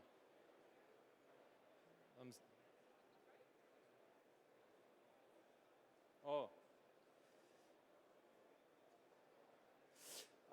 So our company develops and produces fuel cell system instead of lithium batteries. The main problem that we solve that fuel cell batteries we provide 5 times more specific energy in the same way than lithium batteries. This is the main idea of our business. What power source we produce? Our fuel cell system could be implemented in drones and robots. For example, for cargo drones, for monitoring, for backup systems, especially if you need a lightweight system for emergency, and for portable applications when you need to feed some electronic.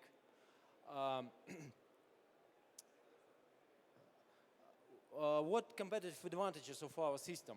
You may see that our fuel cell system is powerful and lightweight.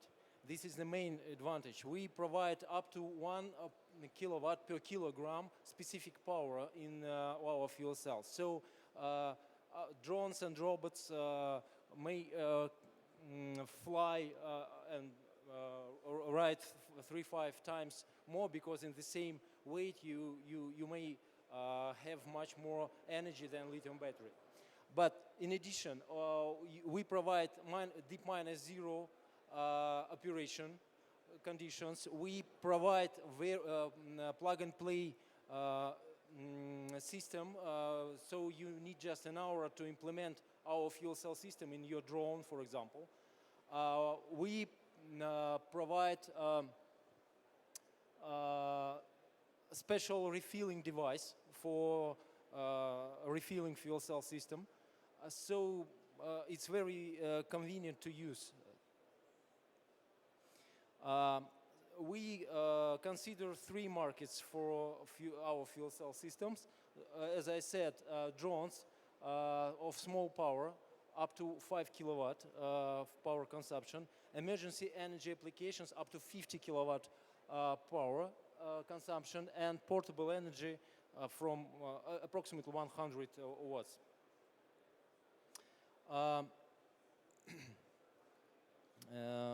As I said, in this year we launched a new project. We launched the project so-called SiteGeni. SiteGeni silent generator, made on a new technology, high temperature fuel cells, which allow to operate not only with hydrogen but also with natural gas. It's important for our clients also. In our pipelines, more than 15 customers, not only from Russia but over the world, from all over the world, from Europe, from South Africa, China, and so on. And here is just an example of applications, different type of drones, and you may see these prototype of emergency fuel cell system for telecom, this 3rd line. Okay, I'm finished. International team. Okay, I'm ready to answer your questions, please.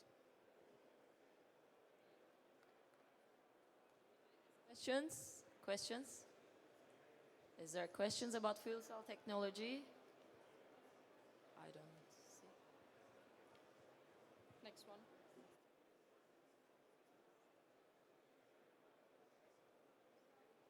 Thank you very much. Thank you. Thank you very much. Thank you. Okay, then other city.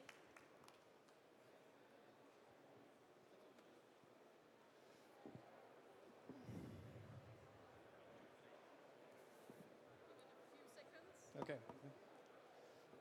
So hello everyone, and thanks for still being here. So my name is Felix. I just jumped in for my colleague because we're a bit ahead of schedule, and he would be here in about a half an hour, so I just jumped in.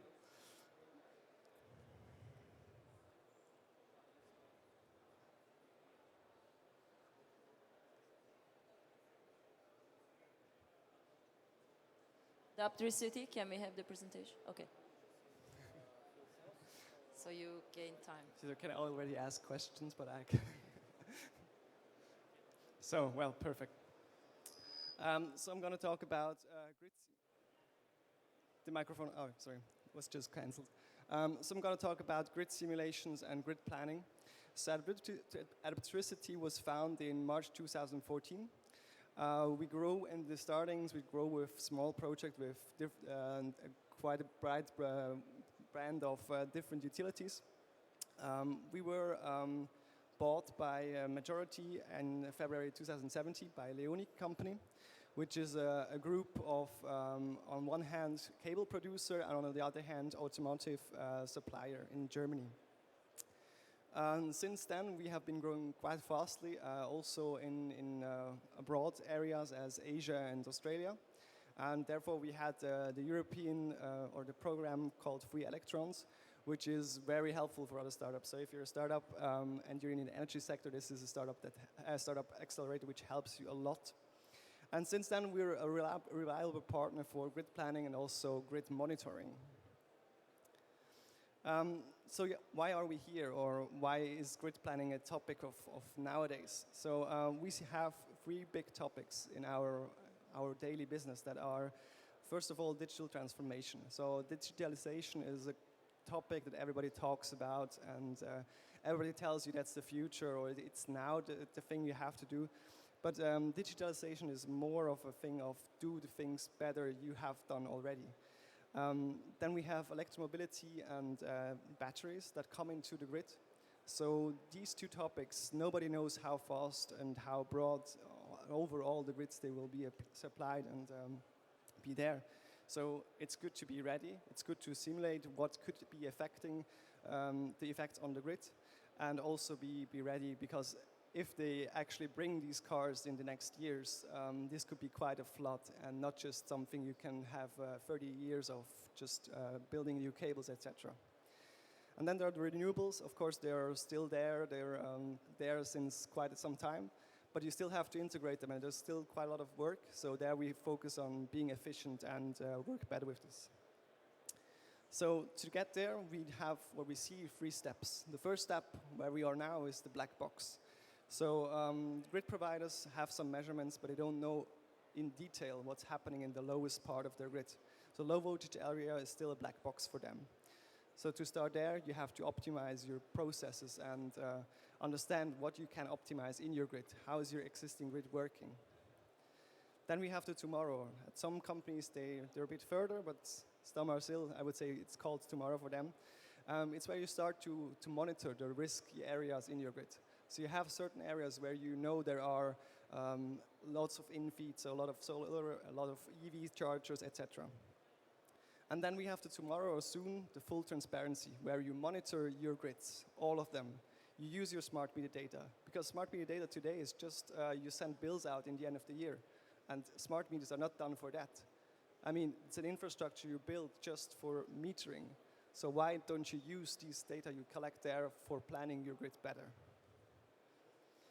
There, of course, you can increase your efficiency quite a lot. To ourselves, our platform works, of course, with some external data sets. So we have GIS data, we have some counter data, etc., where we are connected to.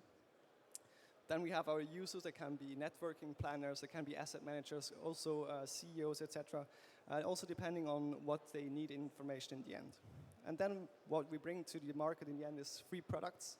We start with the smallest one, which is Plan, Sim and Mon. So the first one is just planning, standard planning, the everyday daily business for everyone. Then we have Simulation Tool is more or less the sandbox of the tool. So you can use time series data sets. You can use extensive amounts of simulations in parallel. Yeah, it's really the playground for also for institutes as ETH, etc. And then we have the monitoring tool, which provides you then the solution to have automatized full monitoring of your grids. As time is very, very slowly processing, I would say I'll skip this part and I go to the last slide. So the solution is onion-shaped base. So if you buy the biggest product, you have the other 2 included. Let's also skip that.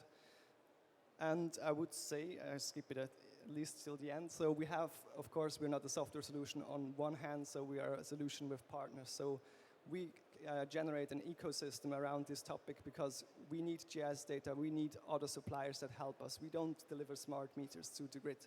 So somebody has to deliver smart meters. So we partner up with these other companies, and that's our ecosystem you see right there. So thanks for your tendency and also your interests, and I'm happy to hear to answer any questions you have. Okay, thank you, Felix. Are there any questions? Okay, he will be here for all day, waiting at his stands, if you will have. So now it should be time for NetSac. I hope to have pronounced it properly. NetSac. NetSac is here. Yes, it is.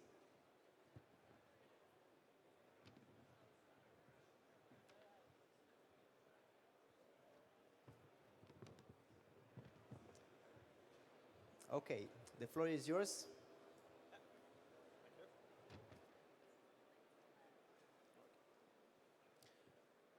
Hello, I'm Pierre-Alexandre Chambry, the CEO of NetSac.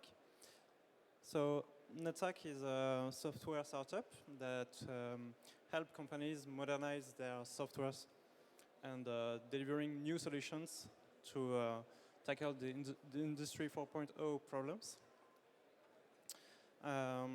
So the real complexity is to deal with legacy infrastructures and legacy softwares. So in order to do that, we have to imagine new solutions that can deal with modern technologies and old technologies. So we are building that. So why NetSac? We help to integrate data that can come from many sources. So the sensors from the IoT world to the industrial solutions. And by connecting this data and automating processes, we can imagine new offers. So what we do is we help create new applications by building on top of existing infrastructures. We help migrate the existing software to the cloud and by using container technologies. And especially when the existing infrastructures have security problematics.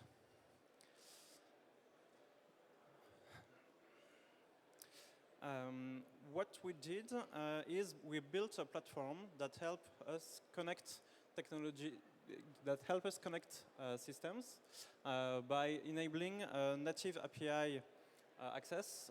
So it's an open core platforms where we connect data sources by using either machines or the IT infrastructures. And we have a set of agents that can integrate logic, custom logics to automate things. We work with companies like EDF, SNCF, Bridgestone, and Orange Group. And we help them to achieve new solutions by, for example, helping optimize the power consumption of electrical motors by integrating their R&D models to optimize and to detect the cycles of use.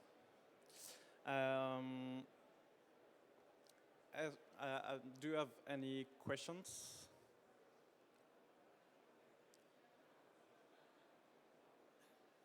Yes. So as I understand it, you're a software company that produces APIs to connect sensors into legacy systems. Yeah, exactly. Right? What makes you different from people like Dumo, MuleSoft? What we do that's very different is that we built an open core platform.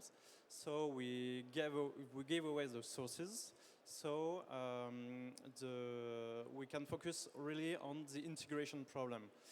Because when we have several legacy systems, it can be hardware equipment, it can be software, it can be a hybrid cloud.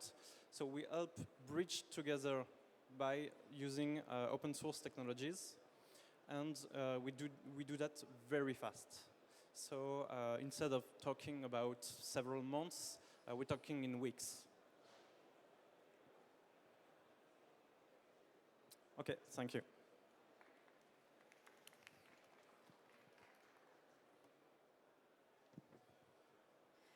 Thank you for the presentation.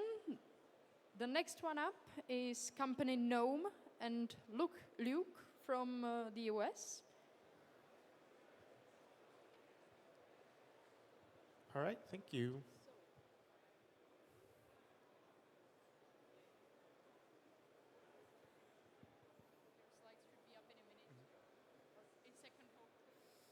I don't have any magic tricks, I'm sorry.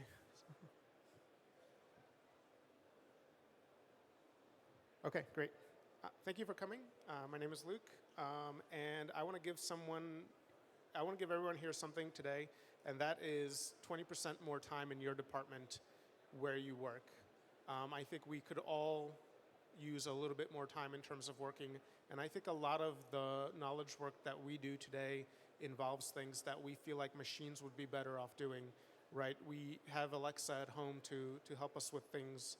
Why can't we have similar technologies to automate workflows inside of our utilities?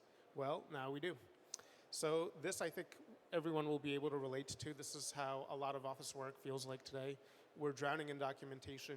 Most of this documentation, of course, is digital now. There's still paper, but the problem is still the same.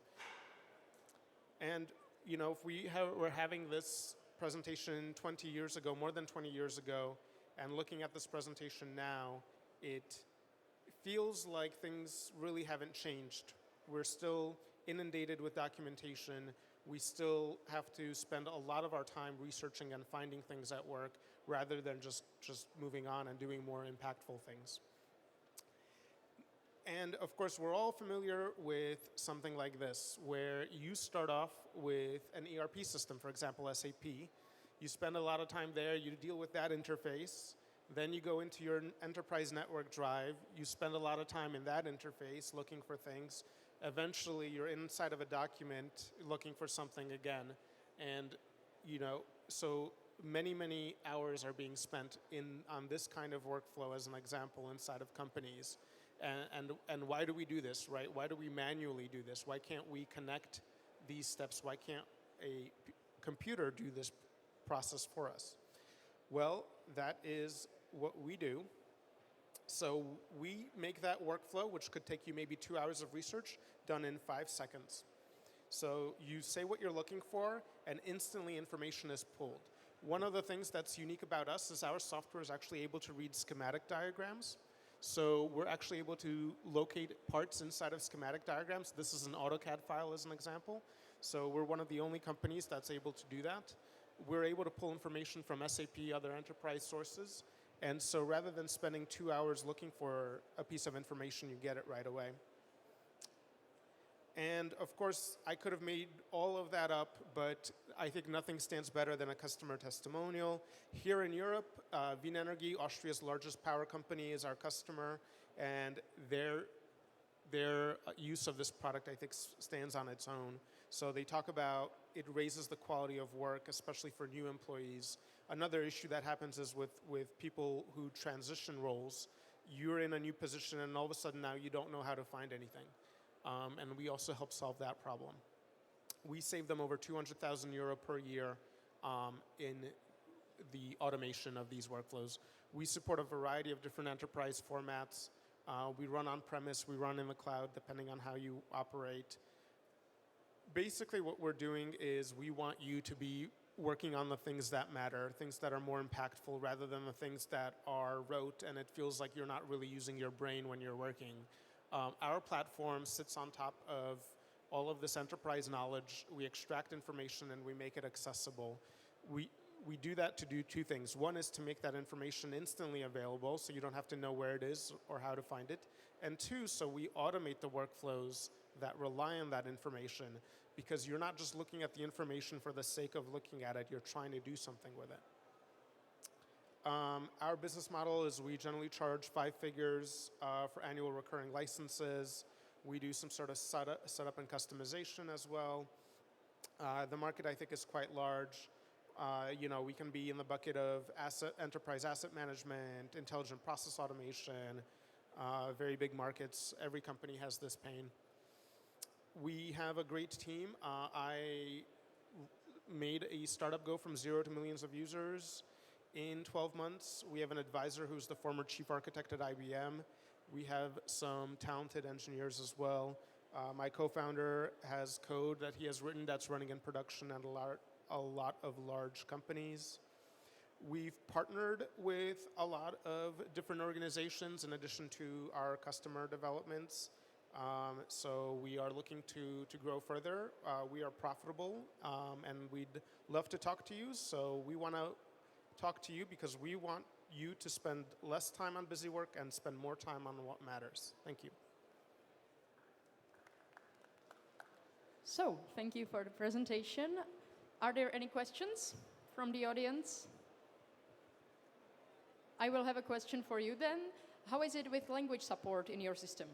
Yeah, so 80% of the platform is entirely multilingual, so it supports all languages.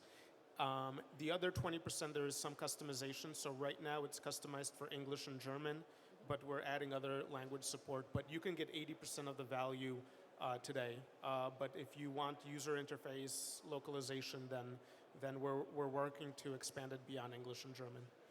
What are the languages in the pipeline? So French is one, Italian, Arabic, and then we'll have to see kind of where else the demand comes from. Thank you. Thank you for the answer. The next company who is going to present is Finboot. So here's your clicker. Thank you very much. Thank you for waiting. I think I missed my slot because of Eurostar. They are busy installing the new gates for Brexit. So with that in mind, let me kick off. Okay, put your hands up if you understand what blockchain is all about. No one? Well, hold on. According to these headlines, blockchain will solve every single world problem, probably including Brexit and the UK election. But the point is we've had a lot of hype, right? And now we're facing the reality. What can this technology really do? And I'm here to show you what it can really do. So blockchain has a big element of complexity. At the bottom of this slide, you see a number of different blockchain protocols. They are different ways of setting up a database, nothing more. And at the top end, you see some applications which would be really useful to enterprise companies, helping them in their supply chain, helping them in the value chain. And there's a big gap in the middle. And that's what we've solved. We've created a product called Marco, which in Spanish means frame, the window frame. And the way we think about it is Marco is the frame to all of your blockchain data. So at the top end of Marco are very easy to configure user applications. Today we configure those. Tomorrow we hope the user will configure them themselves. They are really that simple. We compete there against bespoke applications developed by large enterprises over a very long period of time. We reduce that process down to weeks when they are in months or years. And at the bottom end of our application, we have a blockchain agnostic framework. So the enterprise can choose what protocol they want to use today, what protocol they want to use tomorrow, looking potentially at protocols that don't even exist. The way we do this is because we're a middleware and an application suite. The middleware does all the heavy lifting, the calculations, the formatting, and puts it back into the blockchain network. So we're blockchain agnostic. We provide business intelligence, so our middleware comes with smart contracts that can be easily configured for the tasks required. And we can integrate with legacy systems using API linkages. What this means is we can go from an idea, a thought that an enterprise may have that you can use blockchain for a problem, still unknown, still untested. We can deliver a proof of concept within weeks at very low cost compared to alternatives in the marketplace. We can allow the enterprise to test their hypothesis and then move into production very quickly. Again, maintaining that view on return on investment. Today, 68% of enterprise companies are spending more than $1 million on blockchain testing, blockchain evaluation, blockchain ideas. We expect that to go up significantly. And if you look at the number at the bottom of the slide, this is from Gartner. By 2025, 176 billion. By 2030, 3 trillion. Why? We're going to change the way that people work. Now, sorry, I skipped a page there. One of our largest customers is Repsol, the oil and gas company out of Spain. They're a giant. We've been working with them for more than 2 years. They've integrated our solution into downstream oil and gas. They put out a press release in January. You can search Finboot on Google, Finboot Repsol, and you'll find the full details. And they estimated just from level 1 integration of our technology that's using blockchain in an efficient way to track and trace in one of their established supply chains, they'll save over 400,000 euros, and they will be aiming to put through 60,000 samples through that particular blockchain. Now, this is before looking at new revenue opportunities that the blockchain and having a digital twin of your data can create. So rapid experimentation, production ready. Here's the team. That's me on the left. I'm running out of time, so I'll quickly go through this. You can read about us in some of our publications, and hopefully we'll see you at some more conferences. We've been awarded a number of prizes, and we hope to see you again soon. With that, thank you very much from the Finboot team, and thank you to all of you for your interest. Any questions to Finboot, blockchain technology? Questions, discussion rounds? It's a tough audience out there, isn't it? Yeah. It's either me or lunch. I guess so. Okay, I'm guessing there are no questions. Then the next one is Weir Health. Thank you. From Germany.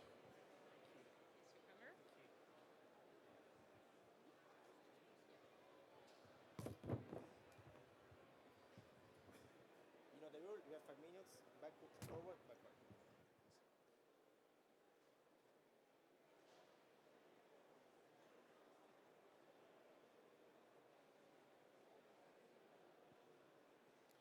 Good afternoon. My name is Esteban, and I'm the CEO at Weir Health. At Weir Health, we focus on the most important resource that you have, your workers. Why? In Europe, thousands of workers are dying every year, and in the millions have at least on a yearly basis absenteeism. The reason behind this is that there's specific risk and health factors that are not being detected. This is the problem that we are solving with our company. How do we do it? We have built a platform that is able to analyze data from sensors, such as smartwatches, smart shirts, or even cameras. It analyzes this data with artificial intelligence in real time and is able to detect specific health and safety risk patterns, to send live notifications to the worker in order that potential accidents can be avoided, and also in a summary or trends and correlations reports for the safety and health managers so that they can proactively improve safety and health. We are a German-based company. The technology has been developed throughout 10 years of research at the Institute for Artificial Intelligence in Bremen, Germany. And we have fastly grown throughout Europe with several customers, such as Bridgestone, Andres, Mercedes, Energy, and SNCF. The top validated use cases in the utilities are supporting lone workers. These are workers that are doing maintenance by themselves, but also maintenance workers in high-risk environments. To give you a short description, how does our technology work? It has three main features. First of all, emergency situations. So it might detect if a worker is working under high workload and tell him, your workload is high, please take a rest. Because when workers are working in a high-risk environment under high workload, it increases the probability by 40% of an accident happening. This is something that we can avoid. The second thing, if a worker should have an accident, if he falls, the system detects this and sends a notification so that he can be rescued. And the third thing is we can find trends and correlations, not just trends of correlations with workload due to activities, but also to schedules, temperature, and time.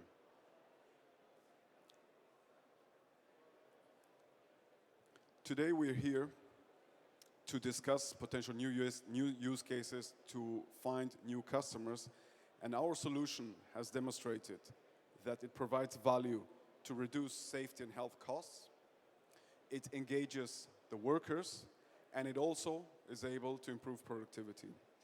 So if you would like to take your occupational safety and health from reactive to proactive, please come to talk to us today at our booth over there next to one of our potential customers, E.ON.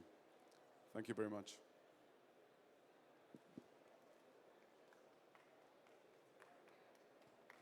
Are there any questions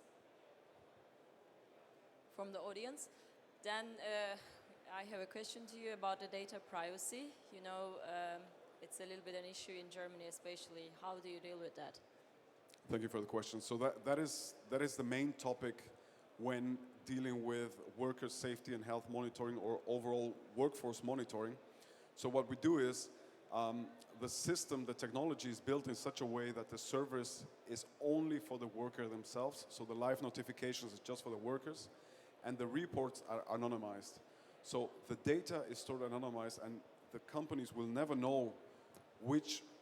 Are you okay? Yeah, I'm fine. No Safety is important. Exactly. So you just give me like some device to monitor me. Yeah. So the data is stored anonymized, and the companies will never be able to pinpoint which type of worker has what type of workload. The overall idea is really to support the workers and increase safety and health. That is the main key. Okay, I have one more question. I'm in the energy utility, and you know, there are workers, they just go to the high voltage and they climb up and stuff like this. Like, the question came to my mind, you know, if the person has not rested well, or what kind of monitoring do you do? And especially the high voltage working area is really, really dangerous, like deadly. Can you give examples, especially in this one? That's a very good question, and I'll quote one of our customers, Energy, where we're using a smart shirt in Germany, where maintenance workers in high voltage area have been using the shirt, and before going into doing the maintenance, they have received a live notification on the application. Hey, your workload is too high, so your stress levels are too high. Take a quick pause, and some of the workers did actually just do one step back, check if everything was fine, if they were doing the entire process, took a breath, rested, and then proceeded. So just by doing that, we might have potentially reduced an accident. So that is the case behind it. Okay, thank you so much. I'm guessing no questions. And the next presentation. Thank you. Thank you very much. Green Lytics from Sweden.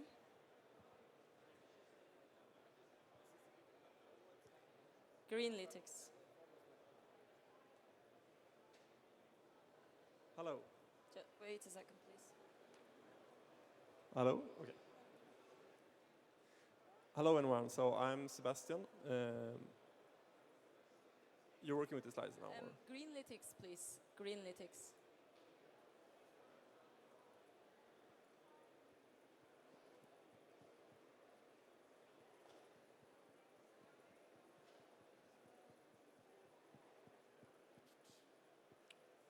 There we go. Perfect. Okay.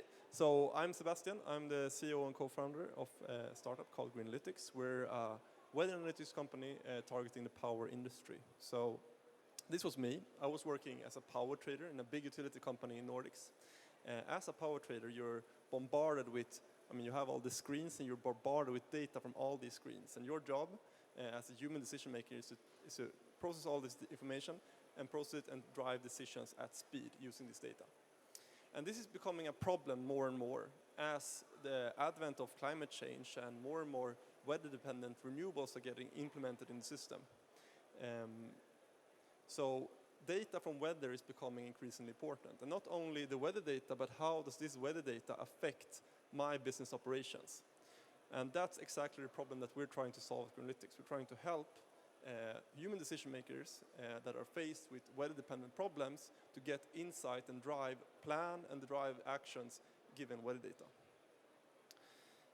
So our vision is to help our customers go from the left-hand side of this graph, from the raw data, all the way down to the predictive and prescriptive analytics that we want to provide them with. So what we do specifically is that we provide decision support tools across several different power industries based on weather analytics and machine learning to help our customers maximize the performance and profitability of their assets. So we have been working a lot with, for example, wind and wind power forecasting, as well as solar and demand forecasting. But we also see several different applications, and our platform is kind of agnostic to the different applications. So how does the platform work that we provide? Well, it starts with the weather data. So we are actually collecting and aggregating several different data sources from all of the different weather institutes in the cloud. And we're collecting this data, and we're not just collecting it for a day, but we're also storing all the historical data so that you can do your machine learning applications on top of that. Secondly, we provide pre-built decision support tools for different industries, different verticals, and we can help our customers to actually customize that and build specific made tailorized tools. And lastly, if you're in the business of forecasting, you know how important it is with monitoring of all your forecasts to see that your forecast is actually being provided to the decision maker at the right time and place, and has the good quality. Secondly, you want to be able to provide intuitive visualizations so that it's easy for the decision maker to go from the data to the actual prescriptive decision that they need to take to drive business value. And the beautiful thing about this is that when we work with customers, this is a very transparent and interoperable platform, so they can decide where they want to connect. So either if they want us to do the full stack all the way to the intuitive visualization dashboards driven by data, or if they want to connect to other points of our platform. Maybe they just want to use the weather data and have in-house data scientists and programmers that can develop algorithms on top of that. Or they want to use our APIs directly from our pre-built models. So this is a use case that we had together with ABB, where we actually helped them forecast this industrial site in Western Germany, Ludenscheid. So they asked us, can you forecast the sun site of that so that we can optimize the whole energy management around that site? And we developed SolarMind to help them forecast, visualize, and optimize this whole process of solar power generation. And this is how it works. So we just put in the name and the coordinates of that site. You get a map where you see that there is. You just put in the capacity, orientation of tilt on the panels, and then you drag and drop historical data so that we can train in the background a machine learning model automatically. And there you go. There's your forecast that you can access through APIs or any other connection. So that's how easy it is to set up a forecast in our site. It's basically in a matter of minutes. And this we want to be able to do for all other assets. So what was the result of that pilot? Well, we reduced the forecasting error by 30%, meaning a 50% reduction in greenhouse gas emissions by more self-consumption at that site. And we actually won the ABB Industrial AI Accelerator with that use case. Another use case for wind power. So I was a trader myself. So we worked with a trading company trading wind power in the Scandinavian market. They had 8 wind farms. And we developed WindMind to help them forecast and operate the trading processes of this wind farm. And here we reduced the forecasting error by 7%, leading to an 11% of reduction in balance costs. So this is the grid cost, or actually the market cost that you get when you are trading in a bad way or inaccurate way. And this would result to 21k euro savings per year for those 8 wind farms. So it was less. It was about 70 megawatts of installed capacity, not very much. And we see applications, as I said, for several different verticals. And this could be applied to, for example, wastewater treatment plants to understand how much water is coming into my wastewater plant so that I can operate it in a better way. But also, as I said, hydro, solar, load, heat demand forecasting, etc. So we're very agnostic. We want to work together with utilities to help them solve their business problems that makes most sense for them and has the highest potential in terms of economic value, but also climate impact. And our competitive advantage is, of course, that we provide very accurate forecasting, but we are versatile, so we're very agnostic to what we're forecasting. So you don't need to go to 5 different weather forecast providers to get 5 different forecasts. Lastly, we want to drive decisions with the forecast, not just provide a forecast, but be able to tell the decision maker these are the good options to use this forecast. And lastly, that we're an API-based service, so it's very easy to integrate. This is our team. We're a group of data scientists, energy engineers, meteorologists that are putting this together and want to use weather analytics to drive the transition of the energy system. If you're interested in what we're doing, we have our booth over there. So just come by and talk with us. We're currently looking for piloting with utility companies to help them improve the business processes that they have using more advanced weather analytics and machine learning. Thank you. Thank you so much. So you have received an unlimited time from us. Yeah, I'm joking, but it was 5:30. It's fine. So I was watching the time. Any questions from the audience? Okay, here. Afterwards, I'll also have a question. In which electricity market do you have experience? The first question. So I was working in Nord Pool electricity market in the Nordics. Yes, I was trading there. So we have integrated with data from Nord Pool, but we're also now going into the EPEX and going to integrate that as an additional data source to our platform.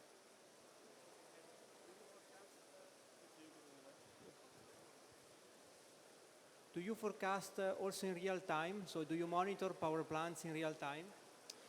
So we are not making connections to monitor data from wind farms, for example. But what we do is that we partner up with companies that are doing that. So we have partnered up with one company we're connected to one company, Greenbytes, that is monitoring and collecting all this data. So when that data is available, we can actually do analytics on it. So enhance forecasting in intraday markets, for example. So we're not creating the connections, but when we have the data, we're able to use it. And we have standard integrations for several systems to do that, and we're increasing those integrations, going to make them more and more. Yeah. So whatever monitoring tool that you have or schedule system that you have, we would like to integrate with that. I have a question to you. I just saw you uploaded a data to your system. Where does this data come from? This is very important. Yes. Data is very important. Good question. Okay, so actually with our platform, you're able to set up a forecast for wind and solar power without any input of data at all. We make a physical forecast out of that. So only based on weather and the physical understanding that we have. If we want to make a machine learning enhanced forecast, we need your data to tailorize our forecast, to make machine learning to train on it. That data is uploaded, could be uploaded through a CSV file, through our API, or through integrations that we have with partners. And that's then handled on our cloud, which is in Stockholm, and we have standard NDAs to handle that data. So we're not going to share that data with any other client. So that data is siloed in our system. And the data, is it like European-wide, the range of the data, and how many years backwards you're going with this data? Okay. So the data that we get from the customer. And the data that we got from the customer is asset specific. So in this case, it was a CSV file containing the historical solar power generation from this solar plant that I showed you in Western Germany, Ludenscheid, together with ABB. But this could also be data from any other site. And we need at least, let's say, if we want to do a tailorized forecast, the arrow goes down the more data we have until around a year. So if we can have a year of data, that's great. If we cannot, then we can work with less. Very much. Thank you. Thank you for all the audience. We would like to now close the session with my moderator partners. Thank you all for being here. So yes, Greenlytics ended our session of this morning. We thank all of you for being here, such a audience paying attention. And I also thank my colleagues for one day, Susanna and Liam, to be here, and also the staff for giving us this opportunity. And I think we should apologize with the first startup presenting, since they were more strict in time, while we left some time more for the following startups. But I remind all of you that there will be the opportunity to meet all of them in the exhibition stands here around. And also thank to the AV staff for managing the changing schedule so nice. I personally listed down some setup that I found interesting, and I will meet them now in the afternoon. But now it's time for a break, time for lunch. Last but not least, we remind you that here at 2 o'clock, the Accelerate session will begin, so don't go away. Thank you very much for being here.